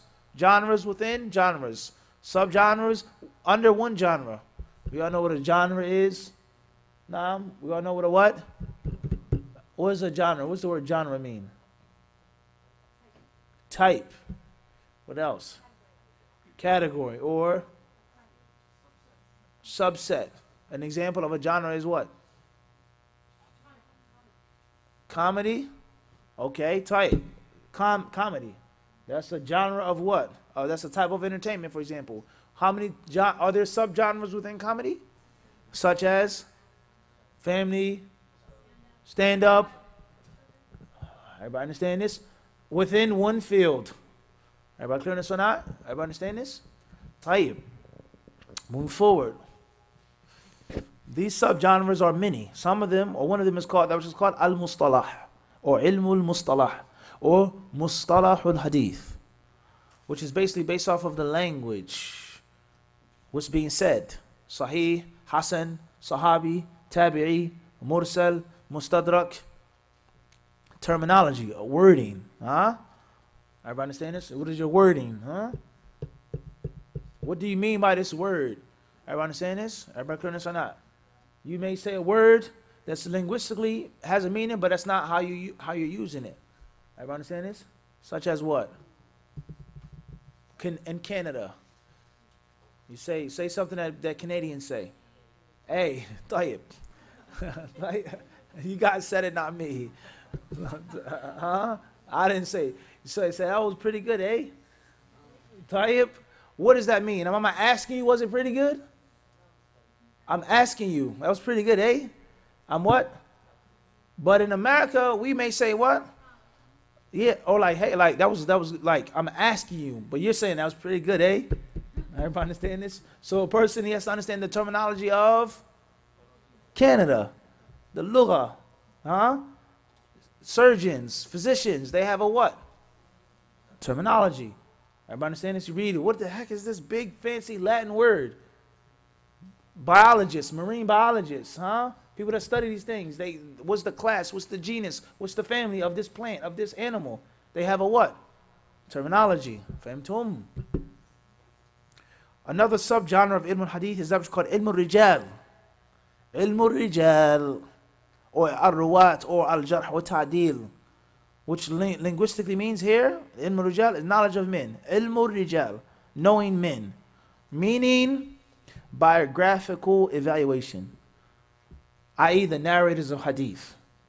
Who's the sahabi, kibar sahaba, sigar sahaba, huh?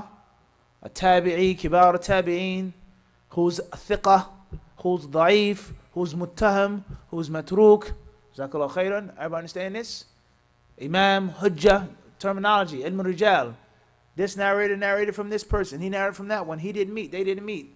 Huh? This woman was a student of this one. She was a teacher of that one. The biographies of the men, of the narrators, men and women, and evaluating them. Who we can and cannot rely upon and trust. Who is accurate, who's inaccurate. Everybody understand this? The narrators of hadith. The hadith composed of how many parts? 2. Sanad and a metin. The sanad being the chain. The metin being the thing that's being said or being reported. You get news. You get some news about something that's happening in Canada. Where did you get the news from? You have to get it from someone. And in most cases, that person is oftentimes reporting from someone else. The thing that comes on the news. The people that are speaking, they're reporting from the people that are actually there. The anchor, the journalist, the reporter. That is the chain of narrators. And they're narrating what took place, what happened. There's a train was derailed. An oil spill. An oil spill. Now, these tons, gallons of oil were the tanker. Everybody understand this? They're reporting you something. Who are those people? This news station is totally unreliable. Totally inaccurate. This news station, this reporter is totally reliable, totally accurate. So making the evaluation of these narrators moving forward. That obviously cannot be explained in a couple of minutes. This is just an introduction to get your mind to be inquisitive and insightful. There are many classes and lessons and lectures and books that we have done on this topic, and many people before me as well have done it as well. Inshallah ta'ala. Moving forward. Gharib al-Hadith, vocabulary of Hadith. Words that the Prophet ﷺ said and used. Understood, not understood, common, uncommon, etc. Subgenres. Moving forward. We need to volunteer to read. Fadl Adam. Hadith Sahih. The term Sahih literally means healthy, correct, sound. According to the science of Hadith, it is a narration that fulfills the following condition. Number one, its text must not conflict with the text of the Quran and the well-known established Sunnah. Number two, it must have a continuous chain. Number three, its narrators must possess religious piety and equity. Number four, they must possess retentive memory. Number five, there must not be any hidden defect or glitch in its chain or text. Now we're talking about another branch of what Hadith science is. One of the most important terms and one of the most commonly used terms is Sahih. Sahih. Or Sahih. Sahih. Sahih Muslim. Sahih Bukhari. No one says Sahih al-Bukhari. Huh? Illa. Huh? Aywa, just a few people. Everybody understand this? What does this word mean? Linguistically, it literally means, according to the scholars of Hadith, what? Nope. Wrong. We proved this in the beginning of the class. Aywa. Jazakallah khairan. Forgive me back what I what? Gave you. That's all you're required to do. We explained this in detail.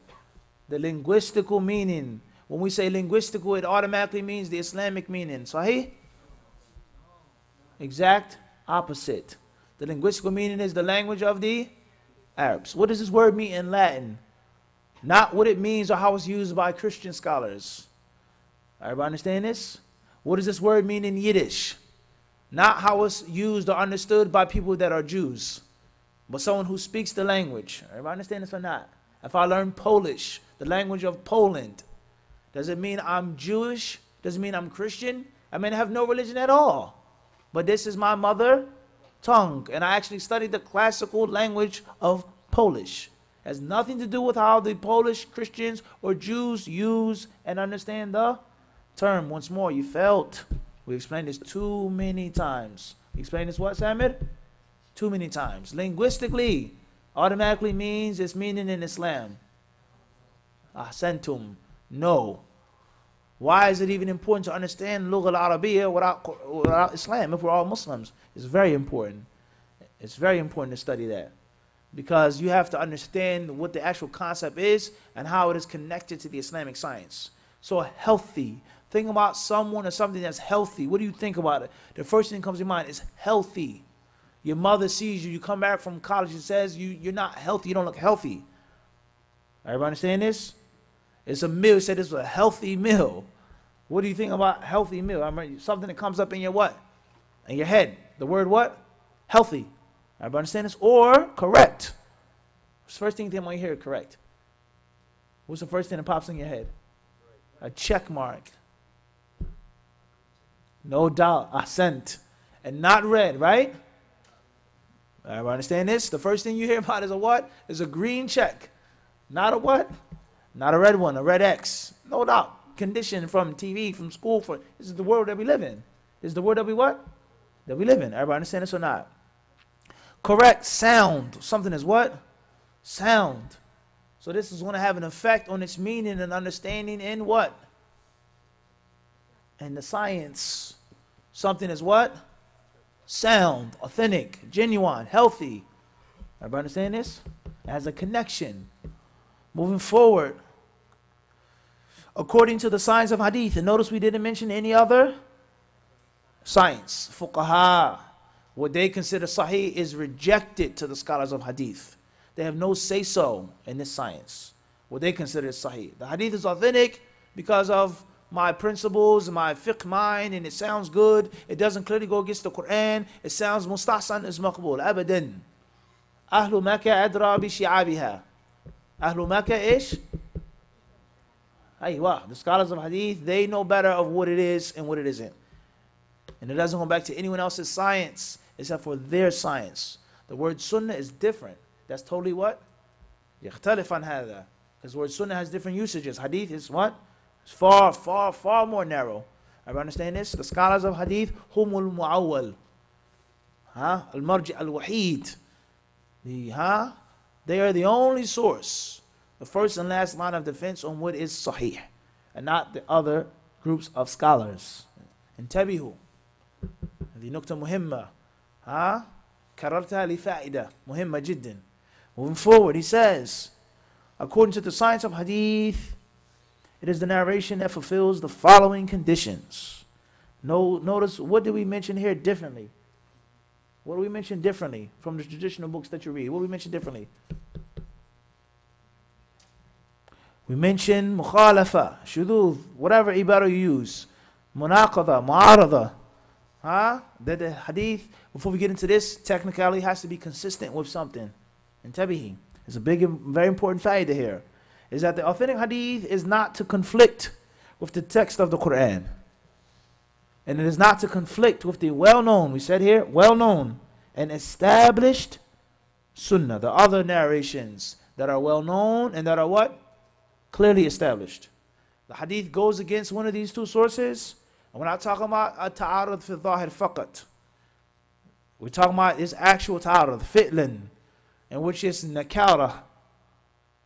ما يجي كيف هذا الرسول صلى الله عليه وسلم يقول هذا الكلام. The Prophet ﷺ used to do this. And he said, Kaif, how is this? And Allah says that, which is clear as day. There's no way they can meet together. That's the first sign in this hadith is what? There's sanad munqati. No. Number two, after that, we go to the other well-known qualities. And which number 5 could even be number what? Number 2. Number 5 could be what? Number 2. This is totally unconventional and unorthodox. Totally unconventional and what? 99% of the books that you find in English, Allahu Alam, the percentage even in Arabic, the first thing, hadith sahih is ish? Matasala sanaduhu. We didn't write it like that. Most books you find in English, the first thing they want to say is a what? Right or wrong, continuous chain. We didn't say that. So 5 could actually be number 2. However, labas, after that, it must have a continuous chain. What's it meant by a continuous chain? Perhaps we'll get into that. Number 3, its narrators must possess religious piety and equity. They have to be righteous Muslims, not perfect Muslims, but righteous. They can't be sinners and womanizers. They can't be drunkards. They can't be people that abuse things. They can't be fusaq. They have to be righteous, pious, not perfect, but pious. Continuous chain meaning everyone in the isnad had direct contact with the next person. The teacher met, the student met the teacher. And then the student, then he became a teacher by passing on to his student. That's a continuous chain. If we have enough time, we may explain these things in detail. We may not. Allah knows best. These things take more time. It's not the main topic of our discussion at all. Afterwards, they must pertain retentive memories. They can't be forgetful. Doesn't mean that they have to be perfect, but they have a basic understanding of holding the information with their minds or through their accurate notes. Number 5, there must not be any hidden defect or glitch in its chain or text. We don't have the time to explain this right now. This course is not on hadith terminology. This course is on what? Compilation. Mustalah is a different course. Many we have done, available online. This course is not for what? Mustalah. This is only ma'lumat tamhidiyya faqat. Introductory to get you to go back to what's already available, has been explained in detail with example. Tayyib. So no one say you teach us a class and you leave us hanging. You didn't explain it properly, you didn't explain it long enough. Everybody understand this? هذه معلومات إيش؟ تمهيدية فقط فحسب. ولا كلامنا منصب على إيش؟ تاريخ التدوين. Moving forward, hadith science, grading system. Next volunteer, please. تفضل. There is a long and tiring process in declaring a hadith to be sound based off of the previously mentioned 4 conditions. There's a long, there's a short. When we say long, يخرج به ماذا؟ هذا قيد يخرج به. هذا قيد يخرج به ماذا؟ Short. student of knowledge, when you're studying something, you're studying a ta'rif, you always pay attention to muhtarazat al-ta'rif. القيود يخرج بهذا القيد كذا وكذا وكذا يخرج بهذا القيد إيش؟ Everybody understand this? لو قلنا في العربي قلنا إيش؟ الحديث الصحيح ما اتصل سنده بنقل عدل الضابط عن مثله إلى منتهى من غير شذوذ ولا علة. فلما قلنا هو الحديث الذي يتصل سنده، هذا يسمى إيش؟ هذا قيد. هذا يسمى إيش؟ قيد. يخرج بهذا القيد إيش؟ هي السند الذي لم يتصل بنقل عدل يخرج به فاسق، المبتدع، المجهول إلى آخره. الضابط قيد يخرج به سيء الحفظ، الضعيف، إلى آخره. إلى منتهاه قيد يخرج به ماذا؟ روى ثقة حافظ عدل عن متهم عن ثقة. فهمتم؟ من غير شذوذ. قيد يخرج به الحديث شاذ ولا إلا. قيد يخرج به الحديث المعل الذي ظاهره إيش؟ اتصال بنقل العدول الضابطين إلى آخره. هذه يسمى القيد. قيود مهمة جدا في التعريف. هذا نقص في الطلبة. طيب, we just don't want to give you a class, Adam. We're not here to just give you a class. We're trying to actually what? Enlighten and educate and allow you to be better students by yourselves. Inshallah, you won't have to listen to me. Everybody understand this? Seriously. Anjad. We mean this honestly. You won't have to attend this. You study things that are bigger and better. Everybody clear this or not? Moving forward, the acceptable narrator must be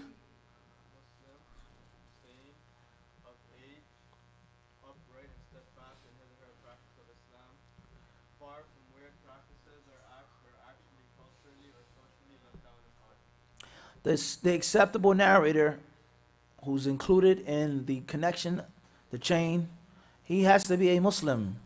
قيد يخرج به ماذا؟ كافر. فهمتم? You got it now? He has to be what? Sane. When we say sane, what is it? What is excluded automatically? Majnoon, mentally ill. Number 3, of age. قيد يخرج به someone who's too young. Number 4, upright and steadfast in his or her.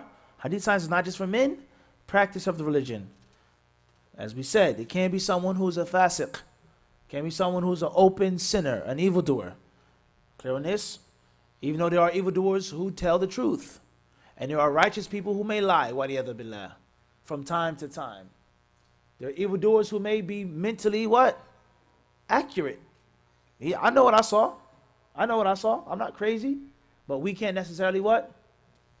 Take his narration. Everybody understand this? Far from weird practices or acts that are actually culturally or socially looked down upon. Things that are just really, really extremely peculiar. Because in most cases, when someone is doing something that's really peculiar, it proves what? يدل على إخلال, خلل. There's some type of something that's really messed up down the line. Now this doesn't mean, and it's not to be understood, that you can't be unique or do things differently. It doesn't mean that. We said something that's totally what? Totally crazy. Shout out, as we say in America. Totally what? If you saw somebody walking down the street or driving, like, what the heck is this? And he looks at it like a normal, simple thing. In most cases, something is what? Something is up. Everybody understand that something is what? Up. Or even if that isn't the case, the narrators of hadith are supposed to be the best of the best. And you can't necessarily be the best of the best in which you're practicing things which are majorly looked down upon culturally and socially. Obviously, there are details to this because we live in a non-Islamic society. Hishan. There's details. Someone may say, wearing a thobe is min khawarim. La yuqal hadha al-kalam. La yuqal hadha. There is Islamic culture within non-Islamic culture. And tabihu. There's the culture of talabat al-ilm among people that aren't students of knowledge. It's well known in Medina how people dress. It's well known. Person sees you with a short thobe, a white hat on, he already knows min talabat al-jami' islamiyya. But the normal average person that isn't in the student Islamic University of Medina, his thobe will be a different length, even if it wasn't musbil. So you can't say that having a thobe ila nisf al-saq هذا خارج عن العادات. انتبهوا. هناك تفاصيل علمية دقيقة. لا تغلطوا. And there are many people in the East and in the West, they mix oranges and apples and they mix it up. Wearing a niqab is peculiar and totally culturally unacceptable, so don't wear niqab. Having a full beard is peculiar and weird, so don't what? Have a full beard. Wearing a thobe, it's a dress. You take it to the cleaners, they call it a what? A dress, not a shirt. It's called a what? It's a dress. So therefore, in Canada, you shouldn't wear what? You shouldn't wear thobe, because it's totally what? La yuqal hadha shay. There's a difference. There's principles, there's details. Fahimtum? Moving forward, these things need to be explained in detail, which we're not doing right now. Next reader, please. We haven't had a volunteer from the sisters. Bismillah.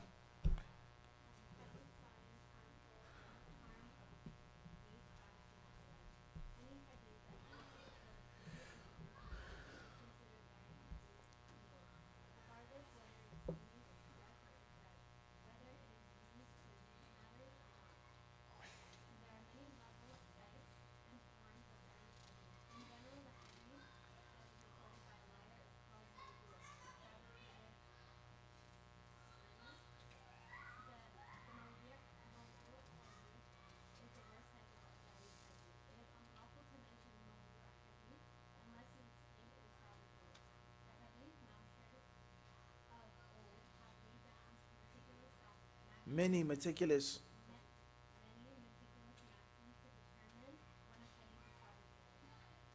طيب. Next slide says, Hadith science continued. Harm of weak / fabricated hadith. Their harm. Any hadith that fails to fulfill the previously mentioned conditions is considered weak and feeble. Regardless, it sounds good. It has a good sound to it. It seems like the Prophet said it. It doesn't go against the other hadiths. But if it fails to meet those conditions, then it is graded and classed as daif. You can be the smartest person in the class and also get a what? An F. D is passing. D is what? You passed. Khalas. You're maqbool. You got an F. You're the smartest what? You're the smartest, best student in the classroom. But you didn't come on the last day for the final exam. You failed. Or the smartest person oftentimes is the class clown. The funniest person in the class, the goof in the class, not all the time, but oftentimes is actually the smartest person. Because humor and the ability of making others laugh is a type of intelligence by itself. So it's just such a joke, or the teacher's just such a lame loser, I'm not even taking it serious.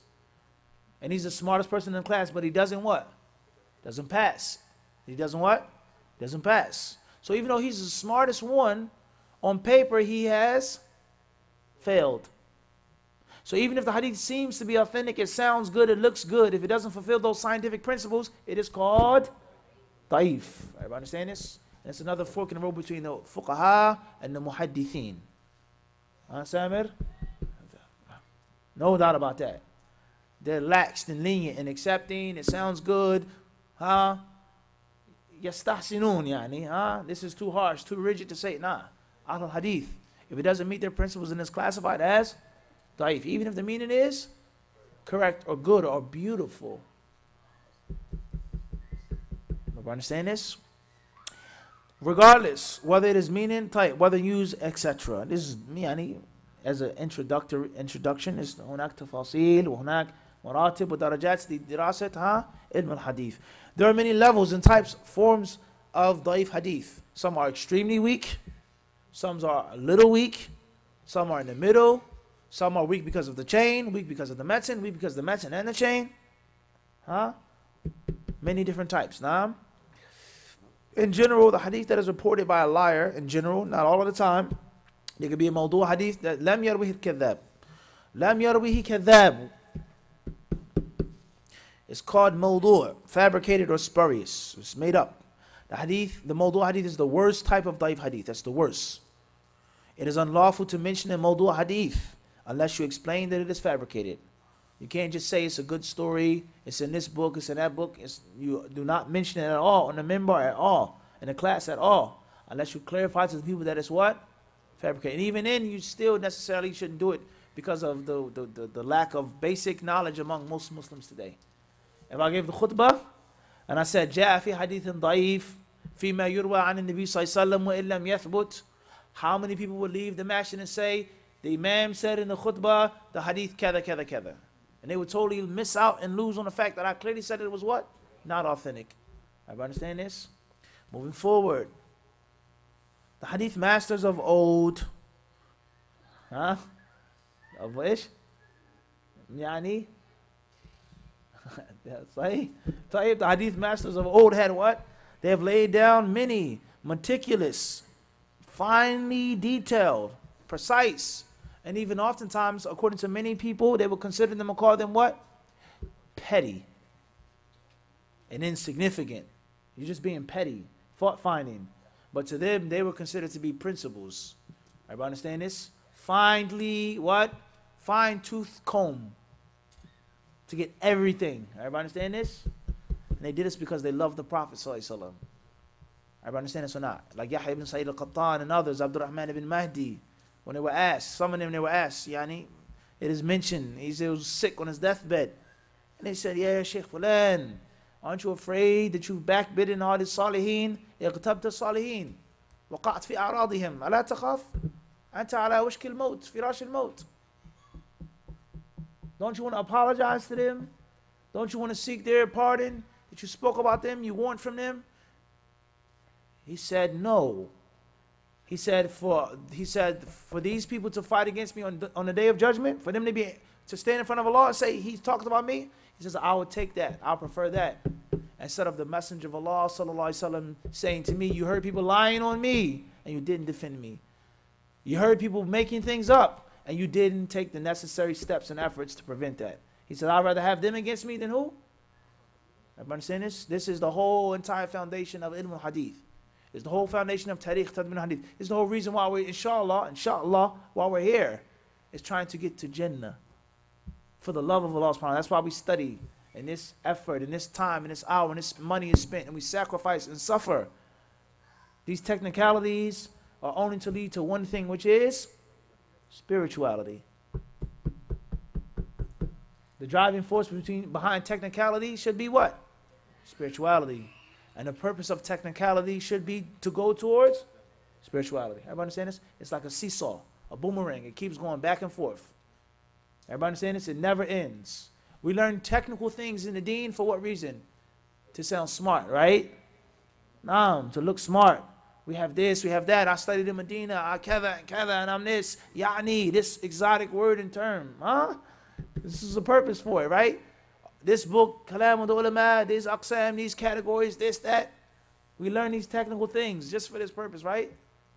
We only learn these technical things for the purpose of what? Spirituality, the heart, the soul. Because we have to learn how to do what Allah wants us to do. Everybody understand this? That's the purpose of all of this ilm and these hours of study. It's nothing more than the purpose of what? Spirituality, the spirit. And we can't lose out on this and forget this, guys. Because it's easy with this conference and this book and this principle and this narration and fulan and this sheikh and this scholar. It's very easy to lose scope or to lose focus on the ultimate goal. And that is the good pleasure of Ar-Rahman subhanahu wa ta'ala. If you sacrifice and you work and you study all of this information and you're not trying to get closer to Allah, you're an ultimate loser. Ultimate loser. Everybody understand this? And at the same time while we say this, there can't be spirituality without technicality. Just be a good Muslim. Qalb tayyib. Just have a good heart. You don't have to learn that. Just pray, brother. Just fear Allah, brother. And some of them may even use the Quran as a proof. وَاتَّقُوا اللَّهَ وَيُعَلِّمُكُمُ اللَّهُ. هل هذا الاستدلال صحيح ولا غير صحيح؟ صحيح أم غير صحيح؟ لماذا غير صحيح؟ لا تحتاج هذا ولا لف. هناك شيء بسيط جدا. واتقوا الله يعلمكم الله. هكذا القراءة. واتقوا الله يعلمكم الله. واتقوا وَيُعَلِّمُكُمُ اللَّهُ. It's not shart. Fear Allah and He will teach you. Fear Allah for Him to teach you. Two different interpretations. It doesn't say وَاتَّقُوا اللَّهَ يُعَلِّمُكُ اللَّهُ. Ilm comes from taqwa. No. It's two different concepts. Fear Allah, and at the same time Allah will also teach you. So you can't just have a good heart, just, you don't need to learn. There's no point to study these things, brother. You're wasting your time, yahi. Studying this, Shafi'i, Qala Fulan, wa Fulan, wa Aqsam. It's a waste of time. Learn the simple basics. Pray, fast, make hajj, make zikr, and that's it. There's no need for none of these technicalities. That's also what? That's not only wrong, but that's the doorway to shaitan. This was the foundation of the concept of tasawwuf. Read Shaykh al-Islam Taymiyyah's discussion on Sufiya. The Sufiya of past, not like the Sufiya of today. It evolved. The original concept of tasawwuf was what? Was accepted, bila shak. Was a beautiful thing. To avoid the dunya. To stay away from the pleasures of the worldly life. To stay away from the corrupt people that were worrying about politics and fighting and killing Muslims. Avoiding all of this corruption. Focusing on Allah, on the heart, on the akhirah. There's no question about that. They asked Imam Ahmed. They said, Atara Rajul. He says, do you think, oh Abdullah, that a man, he says, Shib'an, yufakkir? وَيَرِقْ قَلْبُهُ? He says, will a man who has a full stomach, will he have a soft heart? Does he have the ability to really ponder and reflect? Imam Ahmed, who's the Imam of what? Ahl Sunnah, Qami ul Bid'ah, his name they gave him, the destroyer of innovations. He said, La urah. He says, I don't think so. They asked Imam Ahmed about that. He said, what? He said, I don't think so. That, if I took out Imam Ahmed's name, you would say that that's a statement of who? Well, no question. The guys are stuttering and acting like they don't want to answer the question. Huh? Well, that someone said, if a man's stomach is full, does he have the ability to have a soft heart and to ponder and reflect? He says, I don't think so. You say this the kalam of who? Sufi, akhi. What's this? See, it's a mistake. Look, he said it there. It's Sufi. And then I took off the tape and said, what? Fahimtum. So the concept of tasawwuf originally was a what? Well, no doubt, there's no question. It's haram for you to stutter and to differ on that. وَضْرِبْ لَهُمْ مَثَلَ الْحَيَاةِ الدُّنْيَا. Everybody understand this? But there was spirituality without there's no ilm. Avoid the circles of knowledge, avoid hadith, stay away from all that stuff. لأنها مشغلة. It busies you. And that's when the shaitan did what? Pounced on them. He what? And then the bid'ah came, and the shirk, and the kufr, and the inhilal, leaving the religion. You don't have to pray, you don't have to fast. You reach enlightenment, enter arif. Then you go to the arsh and visit Allah. Adam, you leave this earth and you do what? Samir. What do you do when you get to the arsh? What happens when you get there? What did he say? What did the man say when he got to the arsh to visit Ar-Rahman? He said no one was there. This is what he said. He said no one was there. Allah wasn't there. He says, oh Allah, where are you at? I've come to visit you. Allah said, I came to the earth to visit you. Everybody understand this? Allah said, I came to the earth to what? You think it's happened like this overnight, akhi? Honestly, no. It didn't start off like that, because no Muslim would ever start talking like that and thinking like that.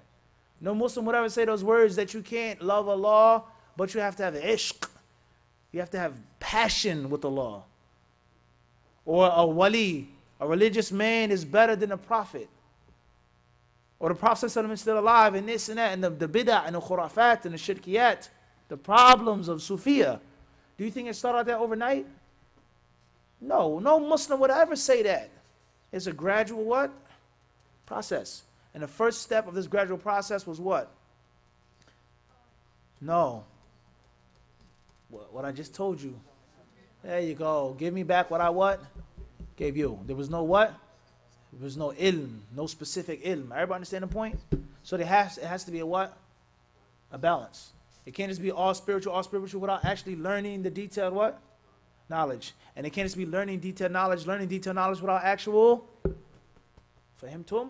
Anytime we leave one of these two principles, we have what we have today. This group says this, and that group says that. Fahimtum is an ultimate balance. And the scholars of hadith, they traveled, they suffered, they sacrificed, they did all of these things for only what? One purpose, and that purpose was what? Huh? Nothing more. Seeking Allah's good pleasure. Everybody understand this? This is crucially important now to understand. Khairan inshallah. We'll stop here for now with regards to this slide. How much time do we have left, Adam? What time is the session over? At 7? 7? طيب خير inshallah. All right, with that being said. Huh? 7:30. طيب, Bismillah. Excellent. Khairan inshallah. All right. Before we go further,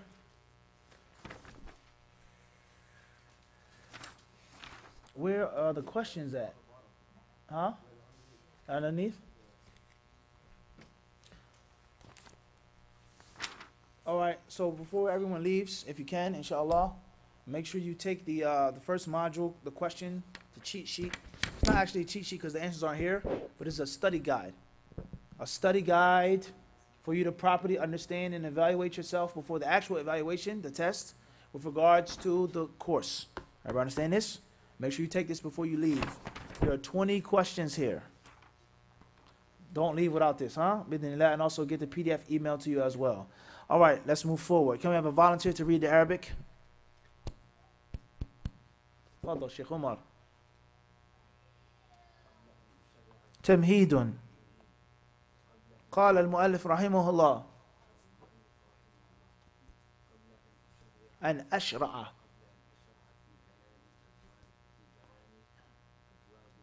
أبوابي وفصولي. هذا كله مضاف. دبل مضاف. نعم.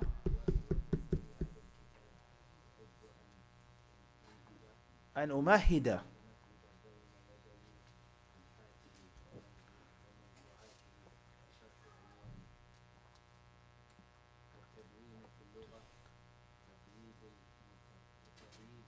متفرق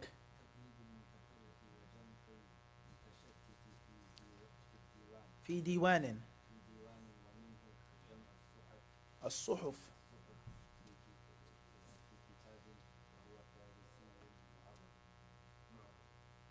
معرب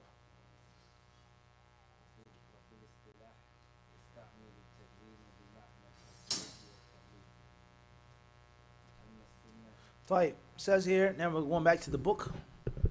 All right, guys, we're on the book now. We're going to the original book. Sheikh Zahrani, rahimahullah. We finished our English slides for today and for this module. Now we're going back to the other sources like a hybrid curriculum. The author says, before I get into the actual book, we read the introduction in detail yesterday. He now gives you a brief definition of the title of the book, or the title of the topic, or the course. And that is Tadween al-Sunnah or Tariq Tadween al-Hadith. He says, فَالتَّدْوِينُ فِي اللُّغَةِ. Everyone stay with me, please. Those who read Arabic, who don't even read Arabic, you can listen. You can also help you learn it better.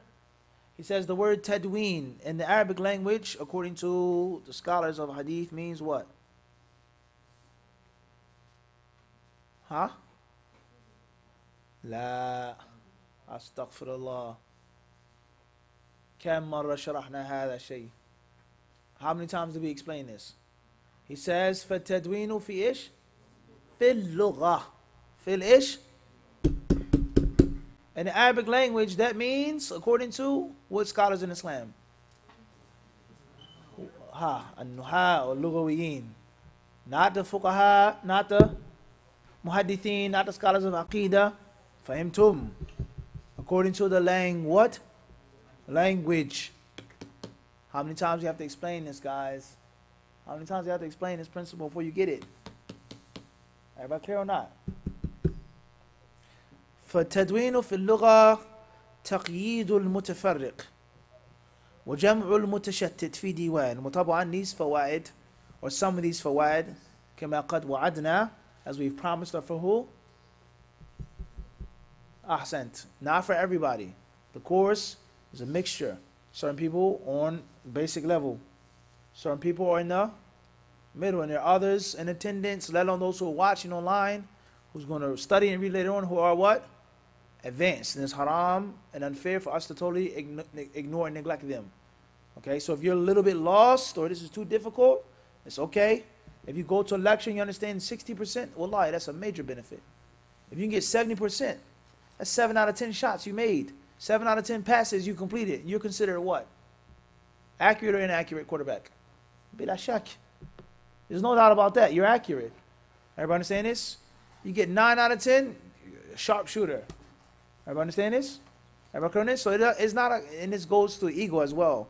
It's not a condition that you have to understand every single thing in the class. Who said that? Men qala hada. Who said that? That you have to go to a class and understand every single thing, unless you automatically feel what? Entitled. And that's the problem with many of us. You don't have to understand every single thing in the class. Wallah, if you got 1 faida, it wouldn't be a waste. Let alone 2, let alone 10, let alone half. You understand this? Let alone 60%, 70% of the class. So we have mutafawiqeen, we have people that are advanced, and we have to give them what? We have to feed them as well. Everybody understand this? But everyone will eat. No one will starve. But it doesn't mean that you'll be able to enjoy every single thing on the entree. فهمتم? Everybody understand this or not? طيب فالتدوين في اللغة تقييد المتفرق وجمع المتشتت في ديوان ومنه جمع الصحف في كتاب وهو فارسي معرب. يعني هذه الكلمة ليست كلمة عربية أصلية، كلمة فارسية، وإنما عربت. It was Arabicized. Many words were not a part of the original Arabic language, but they were Arabicized. طيب وفي الاصطلاح يستعمل التدوين بمعنى تصنيف وتأليف. Tadween means, according to the technicalities, authoring, writing, compiling. ماشي. طيب لا يهمنا كثيرا. أما السنة في اللغة فهي السيرة والطريقة حسنة كانت أو قبيحة. ومنه قوله صلى الله عليه وسلم من سن في الإسلام سنة حسنة فله أجرها وأجر من عمل بها من بعده من غير أن ينقص من أجورهم شيئا.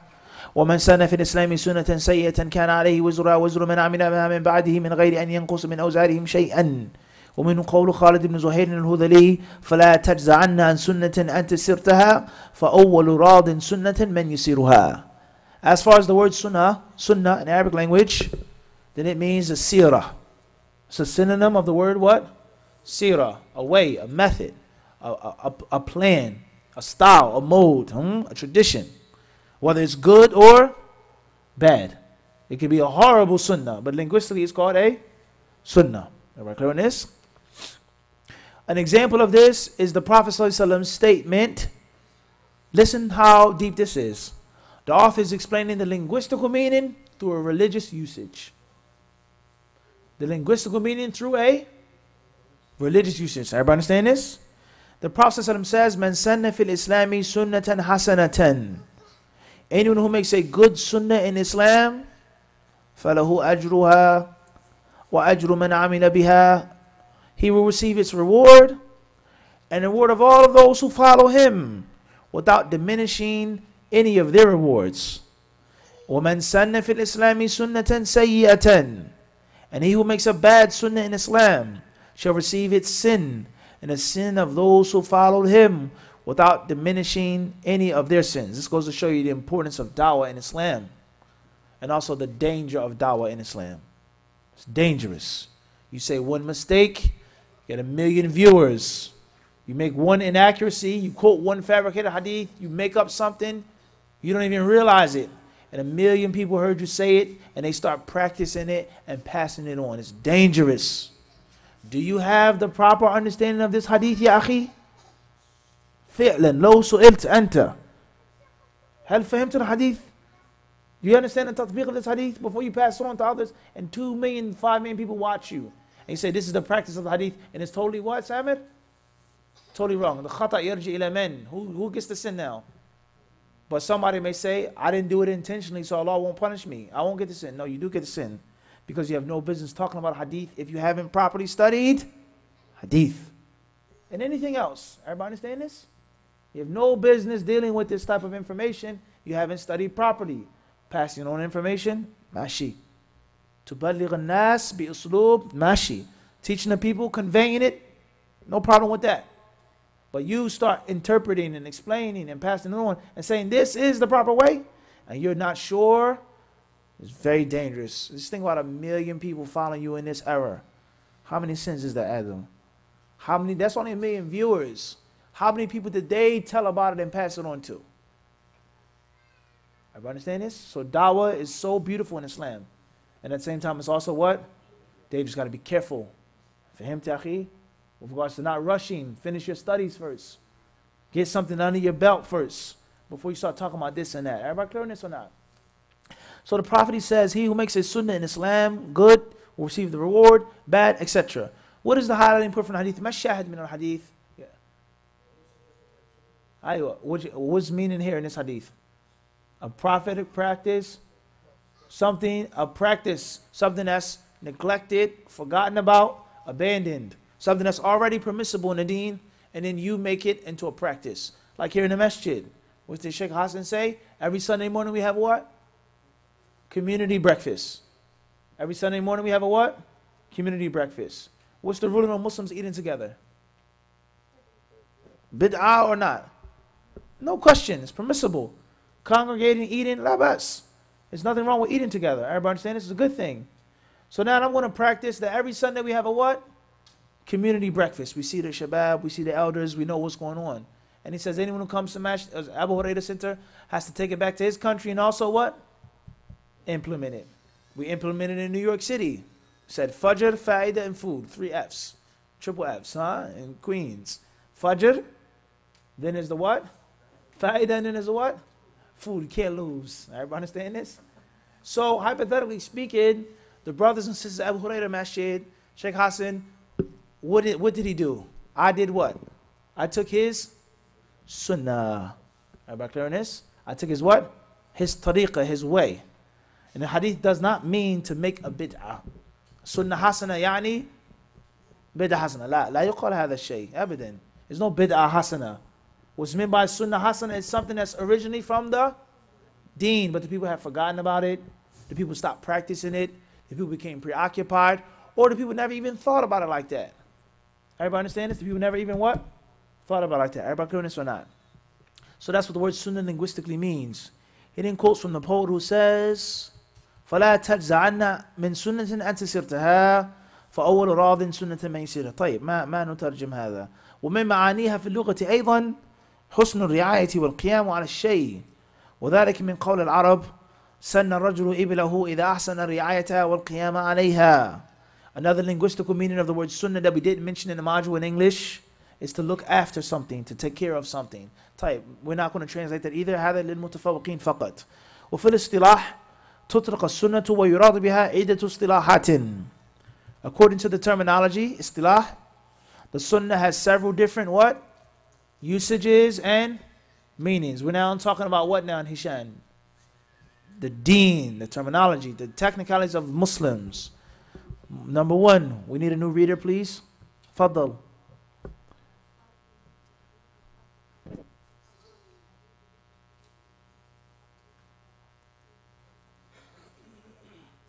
وإذا أطلقت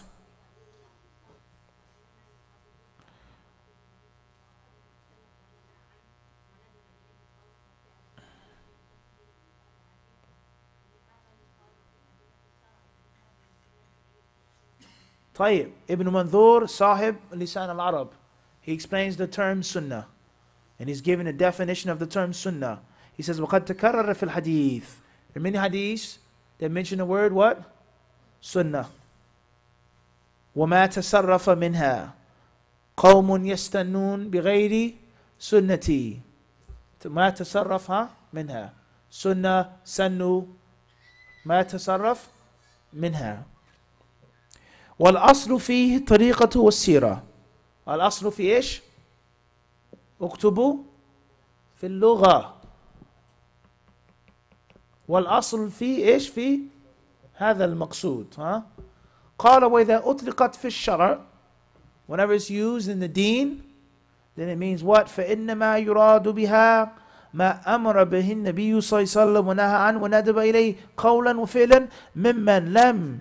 He says anything the Prophet ﷺ commanded, ordered, forbade, encouraged, statement or action that's not found in the Quran.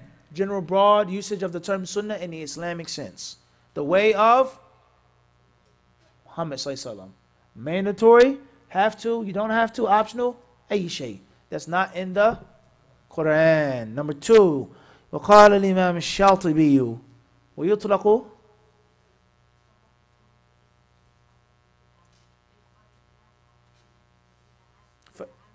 إذا عمل وفق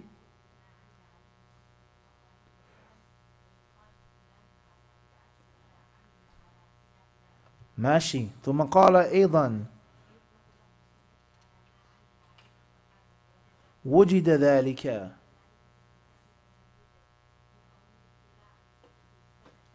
لسنة ثبتت تنقل مجتمعا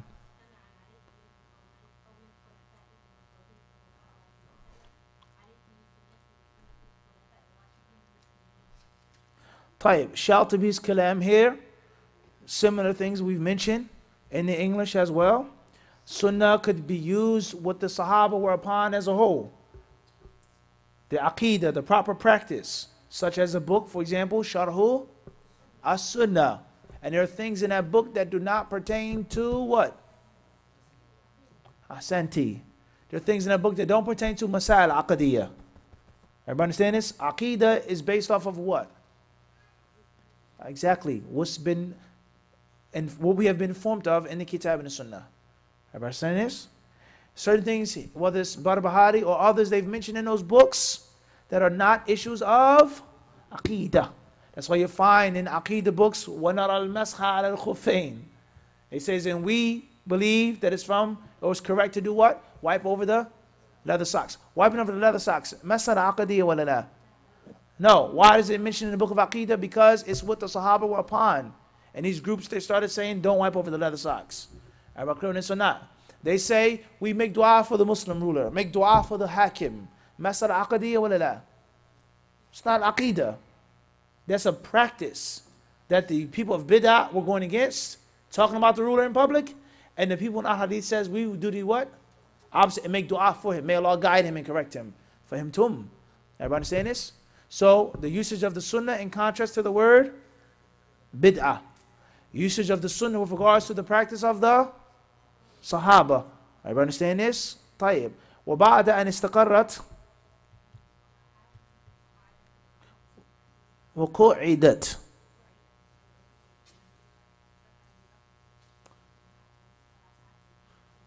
يعني تلكم الاستعمالات قديمة. It's old, ancient. Then after the sciences became formulated and they evolved, then it became well known these usages.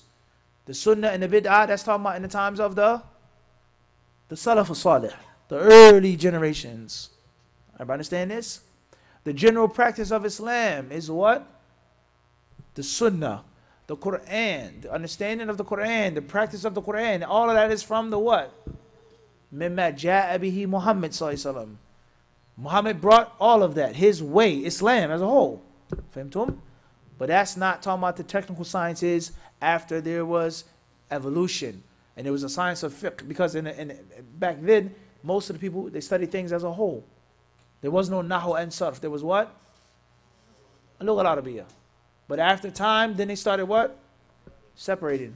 The mufassir was the qari, was the one who knew about the Quran, all in one. Then later on, then what?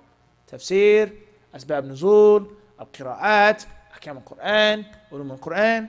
هذا مقصود كلام المؤلف. بعد أن استقرت الاصطلاحات المصطلحات وقعدت العلوم الإسلامية. فهمتم؟ طيب تفضل. أولا أثر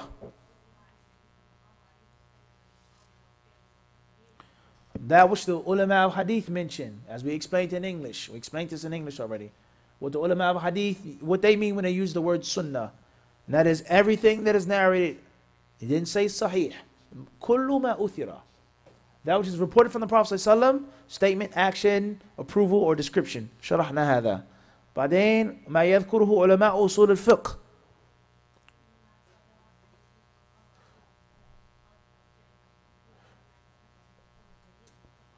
That which the Prophet ﷺ said, statement, action, or approval, which can be used for a proof, dalil shar'i, i.e., the Prophet ﷺ may say something or he may do something which is not used as a legislative proof. This is according to the scholars of who? No. We're done with the scholars of hadith. That's finished. It's done. Not fiqh. Usul al-fiqh. The scholars of usul al-fiqh. Legal theory. Fuqaha shay wa usuliyun. Fahimtum. So the Prophet alayhi salatu wasalam, he wore a turban. هذا فعل ولا لا؟ هل يصلح أن يكون دليلا شرعي؟ إلا يصلح على إباحة لبس الإمامة، لكن لا يصلح أن يكون دليلا على استحباب لبسها فضلا عن وجوب لبسها. فهمتم الفرق؟ في فرق، انتبهوا.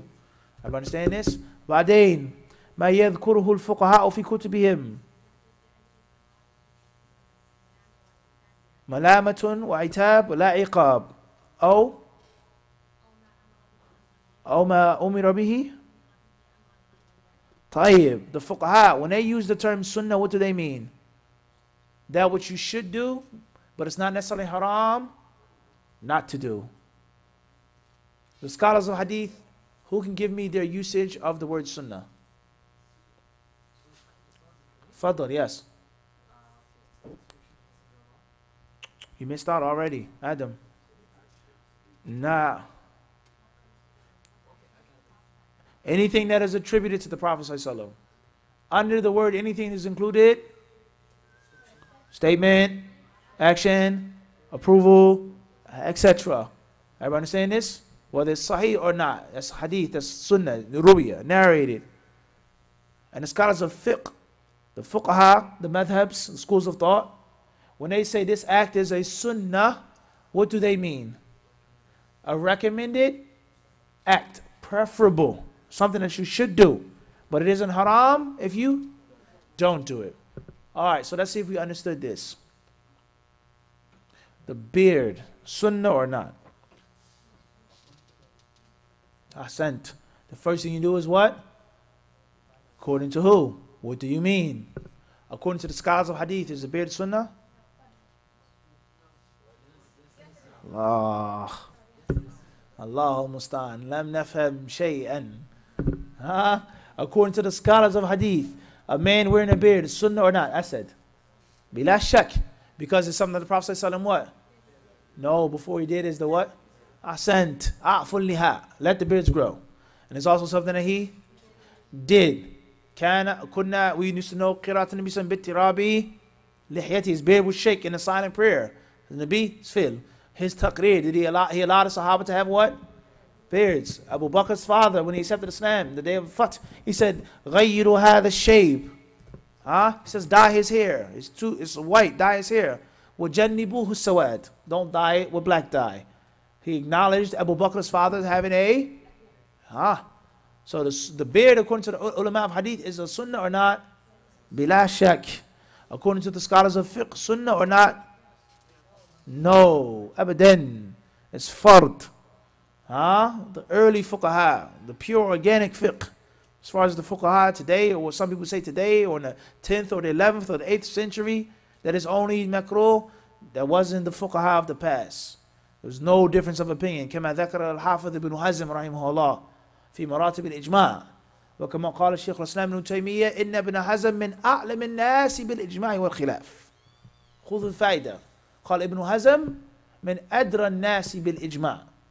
Ibn Hazm al-Zahiri. So if he says there's ijma', what does that mean, Samir? فَعَلَيْكَ بِهِ لأنه لا يبالي أن إيش يخالف جماهير الجماهير. عرفت كيف؟ Ibn Hazm narrated that there's ijma' على تحريم حلق اللحية. It's haram, according to all of the scholars, to shave the beard. So a beard, according to the scholars of fiqh, sunnah or not? Is it sunnah or not? I never asked you about wajib, ya akhi. I never said anything about wajib. Laysat sunnatan. Laysat min as-sunnah. But to the scholars of hadith, it is from the sunnah. Because it's something that has been reported from the Prophet sallallahu alaihi wasallam. You got it now? Everybody understand now how it works? Everybody understand this? This is a prime example of a mistake that you can avoid by having a basic knowledge of these things. Everybody understand this? So the people that they say it's just the sunnah to have a beard, that's wrong, that's an error. Tight, moving forward. And there are many other examples as well. Tight. نتعدى هذا إلى أن قال. Where's the page down on this? Instead of just scrolling like this. Is there a page down? Tight.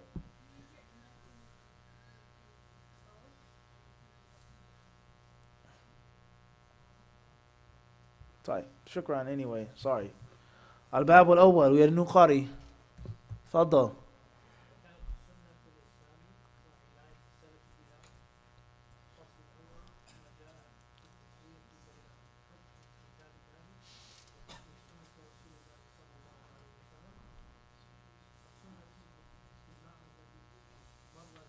ذكره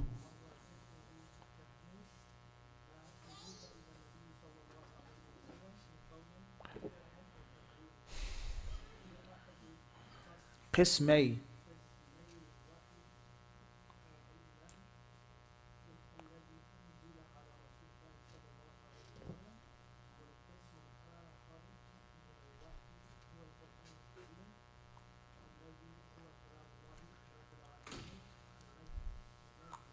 منزل بدأ طيب جزاك الله خيرا أحسنت. The author says here, Al-Bab al-Awwal. This is the first actual what? Chapter, which we generally laid out. Now we're going to go into detail. First chapter is what? Concerning?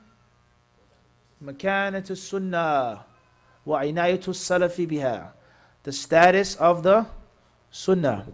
And how the early Muslims paid a great deal of attention to it. It wasn't something that was, no, they was they looked after it. It was muhim jiddan.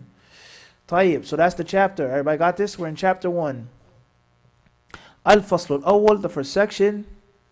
And we also explained this and laid this down in simple English as well, in the module. We talked about the authority of the Sunnah. Naam. Tayyib. Said that the curriculum is a what, Asad? We said it's a what? Said that the curriculum is what? We said hybrid. قلنا هذا. We clearly said that. We said that. That the curriculum is a what? A mixture. The English module and the... We mentioned that. Naam. طيب. First chapter is Babu. He says ما جاء في التسوية بين حكم الله أو حكم كتاب الله وحكم سنة رسول الله صلى الله عليه وسلم. First section is a taswiyah. Equality. Equal, same between the ruling of the Book of Allah and the ruling of the Sunnah of the Messenger of Allah. So as we explained and debated before, is the Quran and Hadith, are they equal? Yes or no? And also they aren't equal.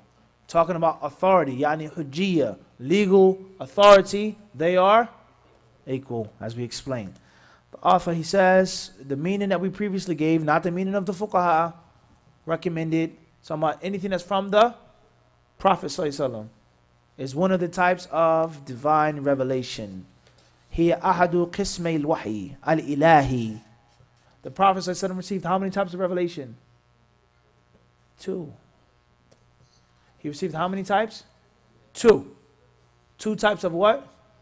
Revelation that Allah gave him. 2 types. Naam. The first was the Quran al-Kareem, which is what? Speech of Allah. Harfan wa lafdan. Tayyib. Do we even have to say that? When do we have to say that? Ahsant. When there's a need to say that. The kalam of Allah. You don't have to say غَيْرُ مَخْلُوق. And is it created? The wording, the meaning, those things are mentioned when there's the people who say, everybody understand this? Because first of all, that's unnecessary. Initially, it's not mentioned in the Quran. Everybody understand this? It's not initially necessary or lazim, and it can also be confusing. He says, not created. So, whoa, wait a second, can the Quran be created? You understand this? What the people who are going around and saying that the Quran is makhluk, is not the kalam of Allah, then it's a totally different story. Then you Huh? What? Should or have to what? Say that. No question about that. غَيْرُ مَخْلُوق. It's not created. Naam. It says, munazzal, sent down. Minhu bada'a wa ilayhi ya'ud. From Allah it began, and to him it will. Ma ma'ana hadha? Ilayhi ya'ud. It will return to Allah. Or the Quran will return to Allah. كيف هذا? That the Quran will be removed from men towards the end of time. طيب.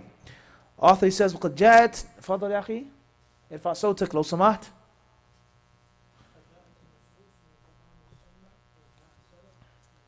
Musarrihatan.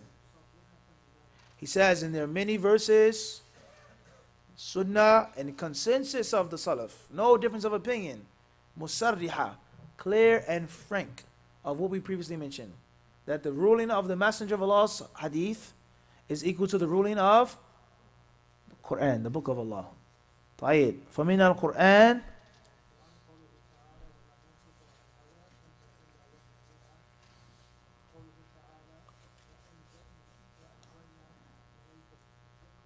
الذكرى.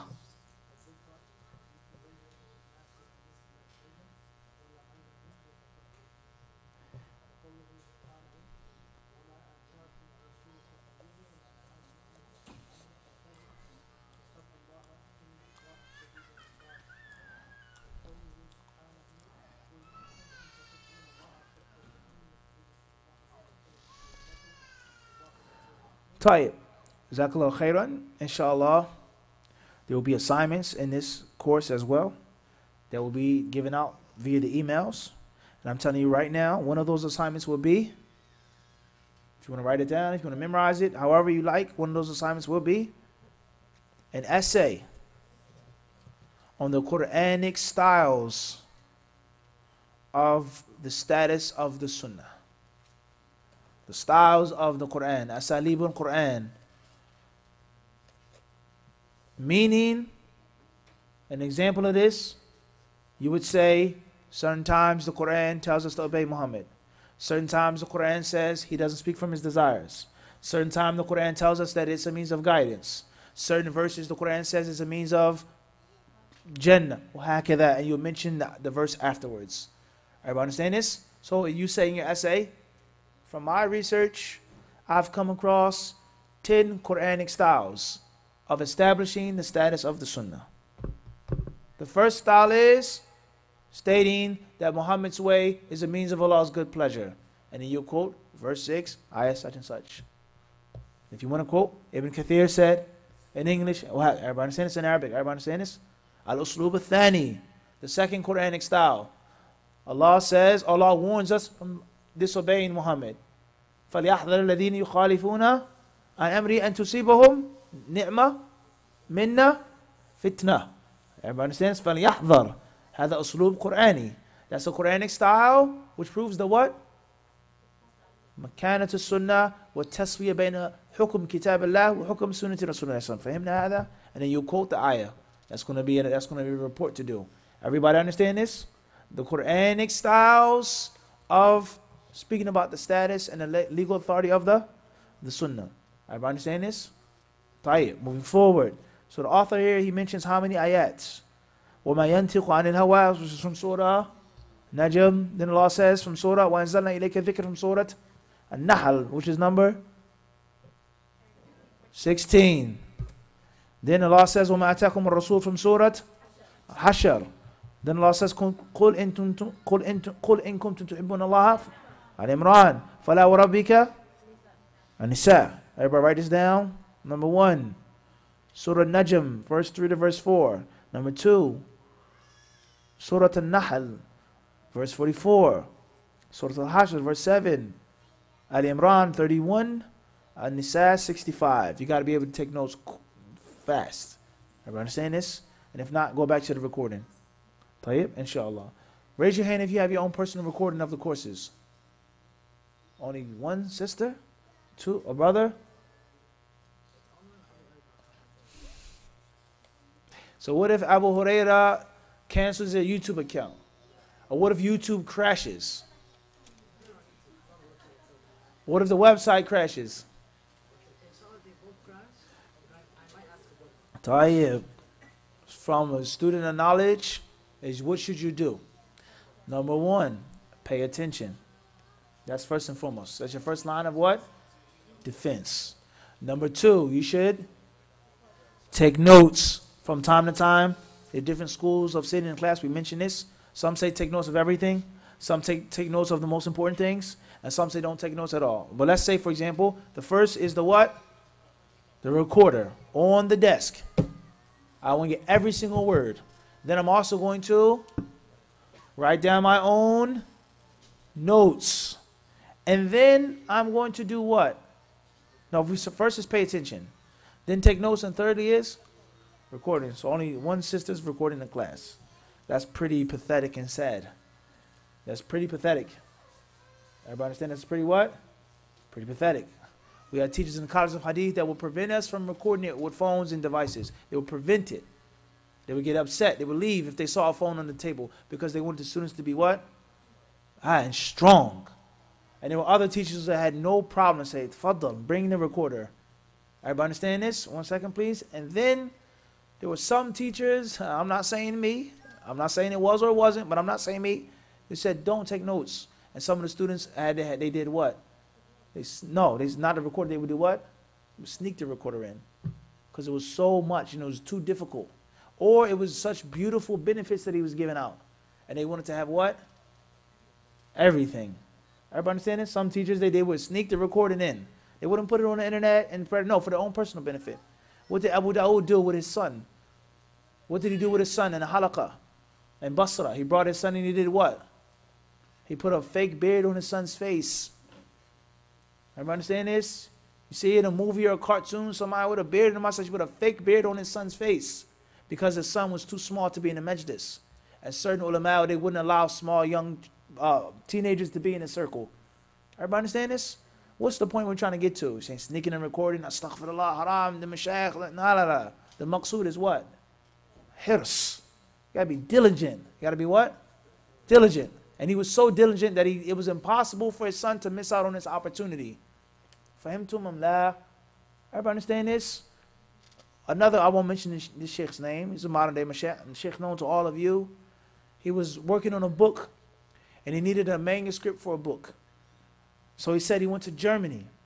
And it's well known, Germany, France, these different places, they have many precious manuscripts, which they took from the Crusader days, the colonist days, they took back to the lands of the non-Muslims. He said that this was the only place where this manuscript was available. And he said at the time you couldn't make a copy of it. The sheikh said, Wallahi, he says, I swear by Allah, I never thought about stealing a day in my life except for that one day. Everybody understand this? He said, I never ever thought about stealing anything. But on that day, I what? Why? Because he wanted to be a thief? Because he wanted to disobey Allah? Because of what? Everybody understand the point we're trying to get to? So some of the students, they would record even if the sheikh what? Didn't know. Because they thought or they saw in this issue, malish, there's no obedience in this. What you're giving out has to be what? We got to take this down, sheikh, malish. Even if you don't like it. Everybody understand the point?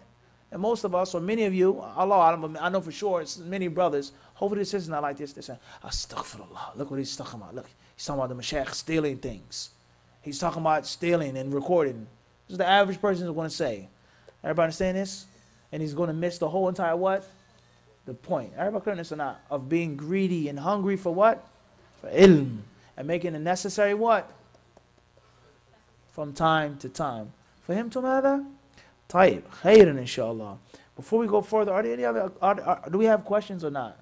If we have questions, we'll leave time. And if not, then we'll continue. Do we have questions? Are there any questions? Okay, we have 2 questions so far. All right, so we're going to 3. Once more, if there are any questions, please raise your hands now. There will be no questions after the salah. So 3 questions. Tayyib. That means we'll stop at 7:25. Khairan inshallah. Moving forward. The author, he says, وَهُنَاكَ آيَاتٌ كَثِيرَةٌ فِي الْحَثِّ عَلَى اتِّبَاعِ السُّنَّةِ وَوُجُوبِ لُزُومِهَا وَتَحْرِيمِ مُخَالَفَتِهَا وَلَا يَتَّسِعُ الْمَقَامُ لِسَرْدِهَا كُلِّهَا هُنَا. He says, and there are many verses in Allah's book, many verses in Allah's book that encourage and incite us to follow the sunnah and the obligation of sticking to it, and the impermissibility of going against it, in which there isn't enough time to mention them now. Where are you going to come across, or how are you going to come across these other verses? Through what? Your own research. Everybody understand this? Your own what? Which is extremely easy now with Google, with search engines. Type in a word. Type in Sahal jiddan. Back in the day, when there was no Google, you had to read it and research it yourself. Everybody understand this? So there are many verses in the Quran which all talk about the Sunnah, and they give the Sunnah its what? Status in one way. Now, one style. هذا هو أحسنتم. In what? Different styles. Everybody clear on this? Which all at the end of the day prove one thing, the status of the Sunnah. Everybody clear on this? طيب. Continue, أخي. ومن السنة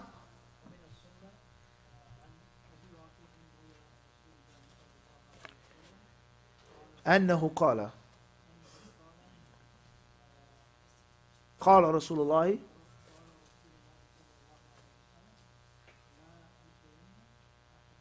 أحدكم متكئا أريكته على الأرائك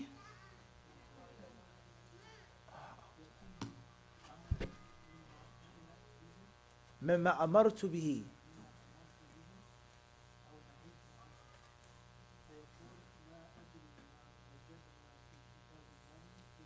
ما وجدنا في كتاب الله اتبعناه. طيب. Jazakallah khairan. The first, now the author he's done for now talking about the Quranic verses that prove the status of the Sunnah and the legal authority of the Sunnah, and how the ruling of the Messenger of Allah is equal to the ruling of, everybody clear this? That's done with regards to the Quran. Now he's moving on to the next phase, or the actual hadiths that prove the authority of the and the status of the, everybody understand this? Because you may talk to someone who isn't a hadith rejector, but he just doesn't know that it's mandatory. He says, I don't have to follow the hadiths. It's a good thing, but not what? The first narration is reported by Abu Rafi', the Mawla, the manumitted slave of the Messenger of Allah sallallahu who said, لا ألفين أحدكم متكئا على أريكته. Listen carefully to this hadith, because there's a lot of balagha and i'jaz in this hadith. He says, I shouldn't find any of you, or any one of you, muttaki'an ala arikatihi, sitting back and reclined on his sofa, on his cushion, on his couch, on his bed. I shouldn't find any one of you sitting back and relaxing. Everybody understand this? He says, يَأْتِيهِ أَمْرٌ مِمَّا أَمَرْتُ بِهِ. He says what? To whom which one of my commands reaches, or one of my prohibition reaches. And he says, La adri. He says, I don't know about that. Ma wajadna fi kitabillahi taba'nahu. Whatever we found, or whatever we find in the book of Allah is what we will what? Follow. Everybody clear on this or not? Hadith here in the footnotes, the reference. He says, رواه أبو داود في باب لزوم السنة ورجاله كلهم ثقات. ورواه أيضا الترمذي في كتاب العلم من جامعه وقال هذا حديث حسن صحيح. Hadith is reported by Abu Dawood and the Tirmidhi, and for the talaba, this is what we call a takhrij, even if it's brief and mukhtasar, the referencing of the hadith, where the hadith is originally, organically found, with the isnad between the author and between the Messenger of Allah. As we explained this morning. So the hadith is reported by Abi Rafi' radiyallahu anhu. His name and companion is Abu Rafi'. He says that the Prophet ﷺ said, لا ألفين أحدكم متكئا على أريكته. He said, there should not come a time, let me not find one of you sitting back and relaxing, and he hears about what I said, I commanded or prohibited something, and none of you should say what? I don't know. Whatever I find in the Quran, I will what? I will follow. The general highlighting point from the hadith is what? La, that's not the main. هذا من الفوائد الجانبية, the legal authority of the Sunnah. The Prophet ﷺ says, there should not come a time in which someone has this attitude. Whatever's in the Quran, we will regarding to legal issues, but not in the, everybody understand this? Hadith clearly proves this, that Muhammad's ruling is equal to the ruling of, everybody clear on this or not? هذا الشاهد من الحديث. This is the highlighting point from the what? From the hadith. As far as the balagha or the ijaz, the secrets of the hadith, he says muttaki'an.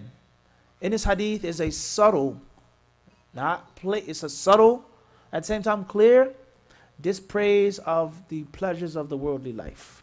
Being relaxed and comfortable and sitting back, slouched back. Clear on this? That's number one. Number two, even more subtle than that, a beautiful secret from this hadith, is it shows the divine connection between hadith rejection and between worldly greed. Hadith rejection and worldly greed. Most people today, when they reject hadiths, you sit down with them, you talk with them, 9 out of 10 of them is based off of something that they want from the dunya. It's based off of something that they want from what? The dunya. And it is not based off of technical science. That they actually believe in their hearts that it's not a thorough enough science, it's ahad, it's not mutawatir, there's kadhib, there's wala, la abadan. That's on the surface. That's on the what? It's on the surface. But you really sit down and talk with him, you read the book, you read the author where he comes from, you'll find that he only rejected hadith because of something worldly. Pleasing the kuffar. He rejected hadith because of the poor social, political status of his third world country in light of the Western countries. Everybody understand this? Something that he's afraid of, something that he wants, of what? Of hayat dunya. Everybody understand this? And this is not something I'm making up. This is not my own deduction. This is actual things I've read and studied and discussed in detail. You'll find people that'll say this. Look at the Muslims. Look at the Muslim militaries. What's the strongest military of the Muslim world? Nothing compared to the worst military of the Western world. Nothing. What I say? America, UK, Canada, Germany, France.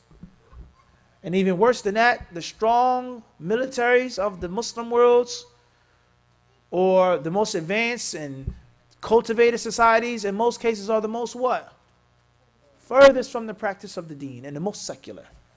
Say this, look at this takhalluf for the Muslims. And it's because of the hadiths. They cause the Muslims to be prehistoric and left behind the rest of the nations. So the Muslims having a strong military, is that a good thing or a bad thing? Without a question. But at the end of the day, it's still something that's what? Worldly. It's what? It's worldly. Everybody understand this is what? It's worldly. Every country that has a strong military, do they fight wars? No. Oftentimes, the strength of the military is nothing more than a means of what? هذا هو. Worldly status. Pomp. For him too. Money, living in the countries of the non-Muslims, we have to be accepted. Politics, shaking a woman's hand, the hadith is totally fabricated. Because he wants to do what? Shake the woman's hand. Because I can't go to this office, I can't be this CEO, I can't do this, and I say, I'm sorry, I can't shake your hand. Then I'm looked at as a sexist, as a chauvinist, etc. Everybody understand this? And any other issue, LGBT, and the list goes forward. Dunya. So the worldly life is the asal of this deviation. Everybody understand this? And that's why the Prophet says, muttakiyan ala arikati. He says what? Comfortable. Everybody understand it? هذا انتبه الفائدة هذه لطيفة جدا. It's a very subtle benefit here. Read the next hadith and it'll become even clearer to you what I just said. Moving forward. وعن المقداد ابن معدي كرب. A new reader please. New volunteer. فضل. وعن المقدام ابن معدي كرب. المركبة معدي كرب.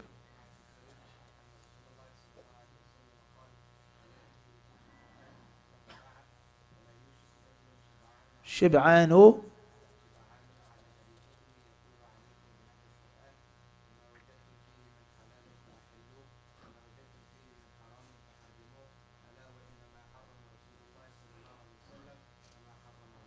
طيب في الهامش رقم 3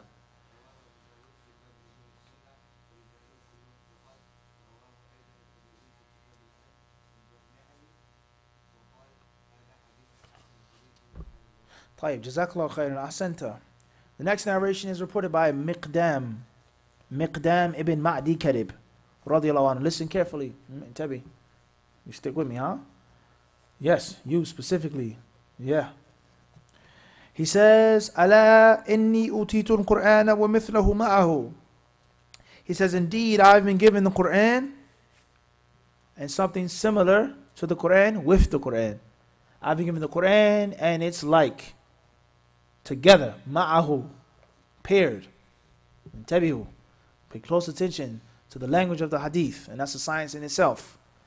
He says, "Ala yushiku." He says, "Indeed, a time will certainly come. Rajulun shab'an ala arikatihi."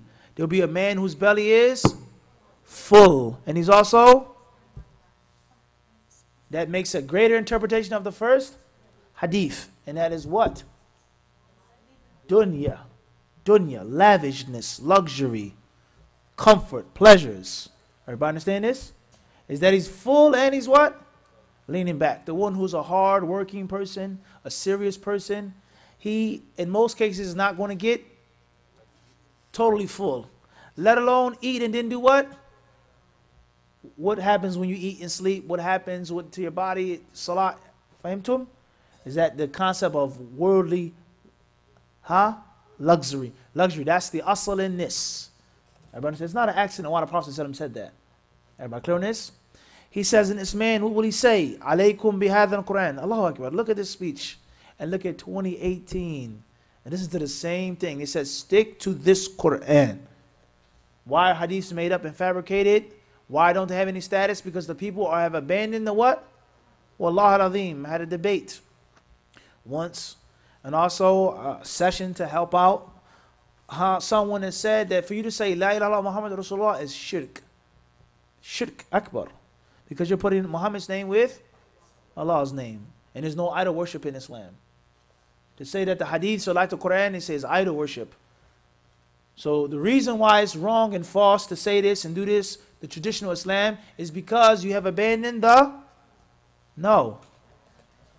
And what is this man going to say in this hadith? Alaykum. That's going to be nothing more than the ruse. That's the game, the trick. Everybody clear on this or not? That's the trick to bring you in. Stick to the Quran. You're not focusing on the Quran enough. Hadith, hadith, hadith, hadith. Stick to this. He didn't say alaykum bil Quran. He said alaykum bi have this Quran. Everybody understand this? And the Prophet ﷺ, he said what? That this man will say, فَمَا وَجَدْتُمْ فِيهِ مِنْ حَلَالٍ فَأَحِلُّوهُ. Anything that Allah says halal in the Quran, then deem it to be halal. And when Allah says haram in the Quran, then deem it to be haram. What did the Prophet ﷺ say? Look at the answer of the Prophet ﷺ. Look how beautiful this hadith is. He doesn't say don't focus on the Quran. He doesn't say there won't be people who abandon. He doesn't say any of these things. He gives a simple, easy, lucid solution. Ala wa innama harrama Rasulullah kama harrama Allah. He says, indeed, what the Messenger of Allah says is haram is like, that's it. Plain, simple, and easy. There is no contradiction between my ruling and that of Allah. Everybody understand this? And you get into an argument, you'll get caught up. No, that's not true. The people haven't abandoned the Quran. And the person says, look, the people have abandoned the Quran. Who's memorized the Quran by heart? Who knows how to recite it properly? Who's reflecting on this? You might get trapped in that. You don't even have to accept that premise. What the Messenger of Allah said regarding halal and haram is like what? And the proof of this from the Quran is what? Man yutir. Allah says what? La. No. Faqad. Wama. Allah says, indeed, he who obeys the messenger, faqad. Allah, he is indeed actually what? From the Quran only. Everybody understand this? You refute that false belief from the what? And you show them how ignorant you are of that you're claiming to follow. And wallahi, you sit with many hadith rejectors. I've met a few of them in my life. You open up the mushaf, you show them things, they say, I never even knew that was there. Most of them, 9 out of 10 of them, don't even read Arabic. They can't even read the Quran. They're reading the translation. Everybody understand this? So it's very important to be what, akhi? Sharp with Quran. To be able to quote it when you what? When you want to. Everybody clear on this? Khair, inshallah, we're going to stop here tonight. We'll take just a few questions, 3 questions we agreed upon, and then we will stop. Jazakumullah khairan. This will conclude the first module. Bidnai ta'ala, the next session of the course will be announced So once more, make sure that you stay in touch through the emails. The next course, when it will be, what time it will be, the information, the curriculum, the exams, the assignments, etc. Khairan, inshallah. This is only the first what? Module. Tayyib. As far as any questions that you have, or concerns, or further benefits, suggestions, or even criticism of the course, then please direct all of those emails to Abu Hurairah Center, and hopefully they will be dealt with accordingly. Bi-idhnillahi subhanahu wa ta'ala. Concerns, questions, and also as well, constructive or destructive. Khairan, inshallah. Tayyib, first question.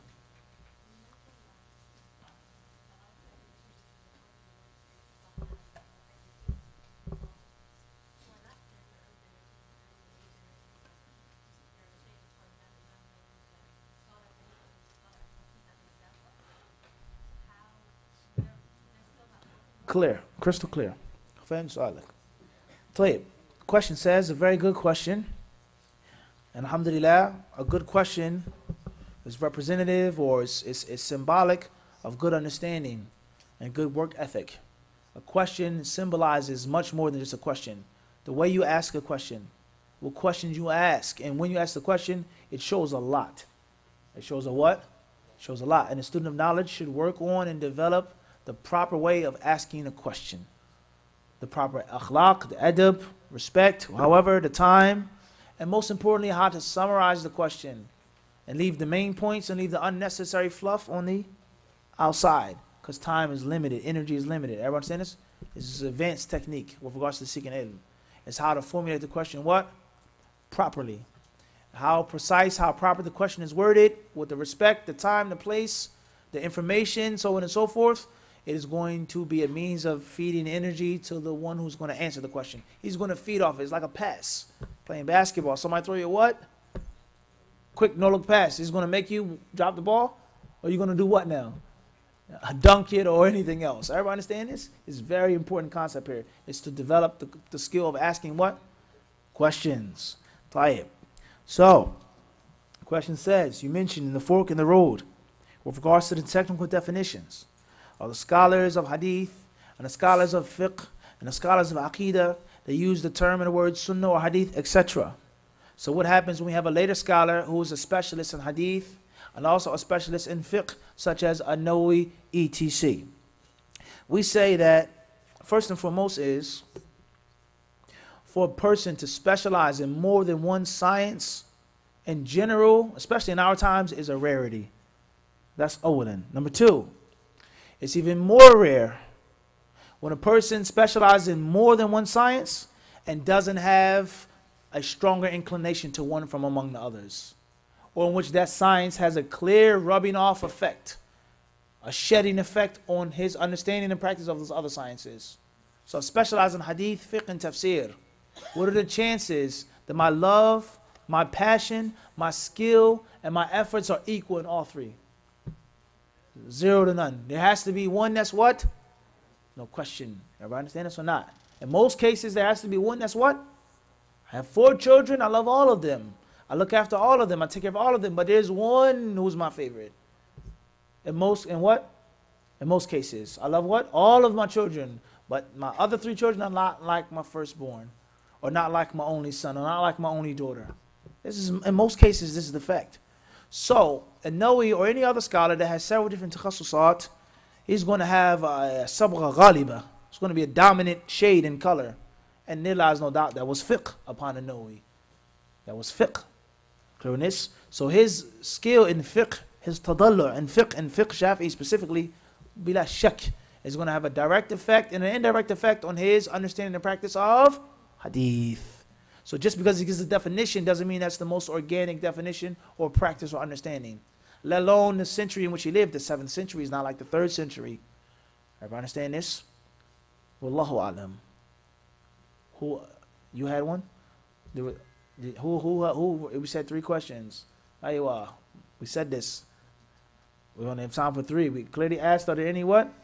Questions. We said that. Naam? Fadl Adam. We never said they drink warm water. That's what we said. Give me back what I what? What I gave you, this is a principle of studying. Give the teacher back what he what? Don't bring other information unless you're asked. And that's also from the concept of emptying your cup. Faddal. Tayyib. First question says, or the first part of the question is, you mentioned certain reciters of the Quran avoid drinking cold water. As if you're asking why? Tayyib. When I was in the Prophet ﷺ city, I had many good friends who were expert Quran reciters. Young, older, different nationalities, different backgrounds. And they were talented and they were skilled. Not all of them, but many of them said, or not even said, the first time it happened, I offered a brother some spring water in Saudi. It's very hot. And he shunned it, like, well, no. Like, don't even bring that close to me. Don't even offer me any ice cold spring water. Then later on, talking to different people, sitting with them, some of them, not all of them, once more, we never said all of them. Some of them said that drinking cold water has an effect upon your throat, your tongue, your vocal cords. And if someone is a reciter of the Quran who's talented and skilled, he needs every single small, tiny, minute ounce of what? Ability to reach perfection. Someone who's not a reciter of the Quran is different. I drink cold water. It doesn't really matter to me. I'm not of that talent, that ability. Someone who's in the middle, no big deal. But someone who's a qari, mutqin, and he has a sweet voice that Allah blessed him with naturally. Every single small tweak and creak and thing makes a what? Huge difference. Makes a what? Huge difference. Everybody understand this? With regards to if you're memorizing all day and you drinking honey or eating this type of gum or eating salmon or this type of fish or this thing that helps your memory, you say green tea, that little small extra 5% means a what? Means a huge amount to someone who's busy doing something. Like genetically modified food or engineered food in a laboratory. Why do they have to put enzymes of a pig in cheese or bread or pills or all types of things? You'd be shocked if you go to the supermarket and you find out things that actually have enzymes of a pig. The intestines, the blood, the flesh, etc. Not necessarily saying that it's absolutely haram. We never ever said that either. You can't have sushi in Toronto because it all has some type of pork in it. The point we're trying to get to is, you're going to say, why is there Al-Sistine in donuts? Why do they have to put duck feathers, crushed up duck feathers in donuts? Tim Hortons, Dunkin' Donuts. Why do they have to use feathers of a duck to make a donut? Because you're not making 1 million donuts a year. You're not making millions and millions of dollars. Every single dollar, every single expense that's cut is a major what to you? Major fa'idah. Because you're doing it on a huge, gargantuous scale. So any small, tiny shortcut that you can make to make a better product, quicker product, a tastier product, faster product, more money, the smart, shrewd businessman is going to what? He's going to do it. But to the layman, he's going to say, what's the big deal? Why you got to put that in there? Why does it have to have pig blood and pizza cheese? You don't understand it, but this is all we do every day, all day, every day. We make millions of dollars off of cheese for pizza. So we need every single small what? Nook and cranny and trick.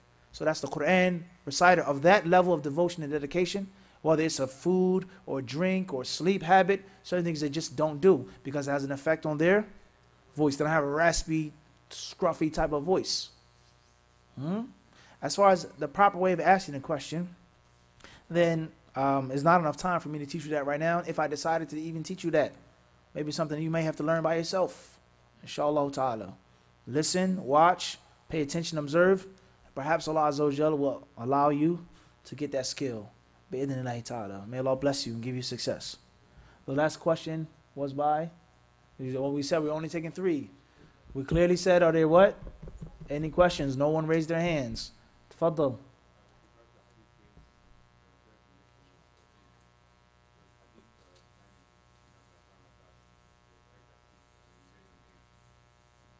Question says, with regards to hadith grading system, you mentioned that they have to be of age. What about the young companions such as Ibn Abbas that narrated things when they weren't of age? A very good question, just like the other 2 questions.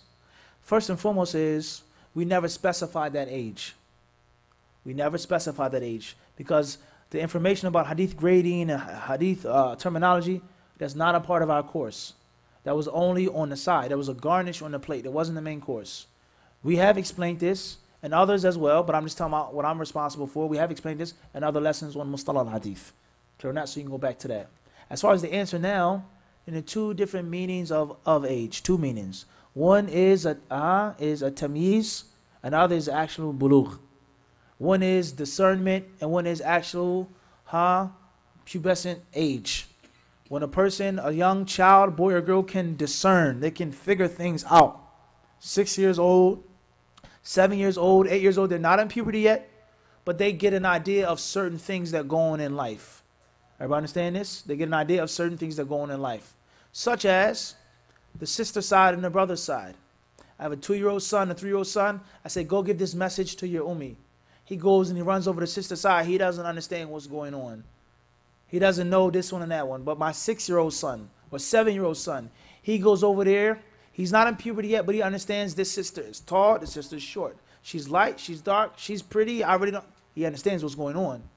Yumayyiz. He can discern certain things so that he shouldn't go on the sister side. He shouldn't be mixing with the women. Wahakadha. You send him to the store. You give him a $20 bill. You say, bring me back a loaf of bread. The 7-year-old comes back with a loaf of bread, like you asked. He said, where's the change, son? He said, there's no change. You never told me to bring back change, Abby. You told me to get you a loaf of bread. And the 10-year-old son, he comes back, or the 11-year-old daughter, she comes back with the store with the bread and the change. Hadi mumayyiza. They are of an age of discernment. They can understand what's going on and actually accurately report things. I remember when I was a little kid, my Abby did this. When I was a little kid, my Abby put me on his neck and gave me a piggyback ride. Everybody understand this? You can't necessarily remember that when you're 2 or 3. You may remember it subconsciously, yes. Subconsciously, but you can't remember consciously. Everybody understand this? So the ulama of hadith, they had no problem with accepting the narration of a sabi al-mumayyiz, the child that is of the age of discernment. Everybody understand this? However, the child or the age of puberty is a bit different. 12, 13, 15, 16, whatever that age is. What are the signs of puberty? When does a woman become pubescent, a male, etc.? What's important is that's a different story. They're of age. And there's a difference. هناك فرق بين التحمل وبين الأداء. هناك تحمل وهناك أداء. التحمل يشترط فيه إيش؟ سنه إيش؟ تمييز. وأما الأداء والتبليغ فيشترط فيه إيش؟ البلوغ. In other words, for the narrator to see something and to accept, to take it, he has to be of the age at least of what? Tamyiz. 6, 7, 8. There's no restriction to the age. But for him to pass it on to others and it to be accepted and taken, he must be of the age of at least puberty. For him to. So that's what's meant by being of age. So I saw something when I was 7. I was aware of what was going on. But it isn't accepted in the hadith science until I'm 15, 13, whatever I'm in puberty. Wadah? And Allah Azza wa Jalla knows best. Jazakumullahu khairan for your time, for your attention, and for your respect. Until the next session, may you be protected by Ar-Rahman.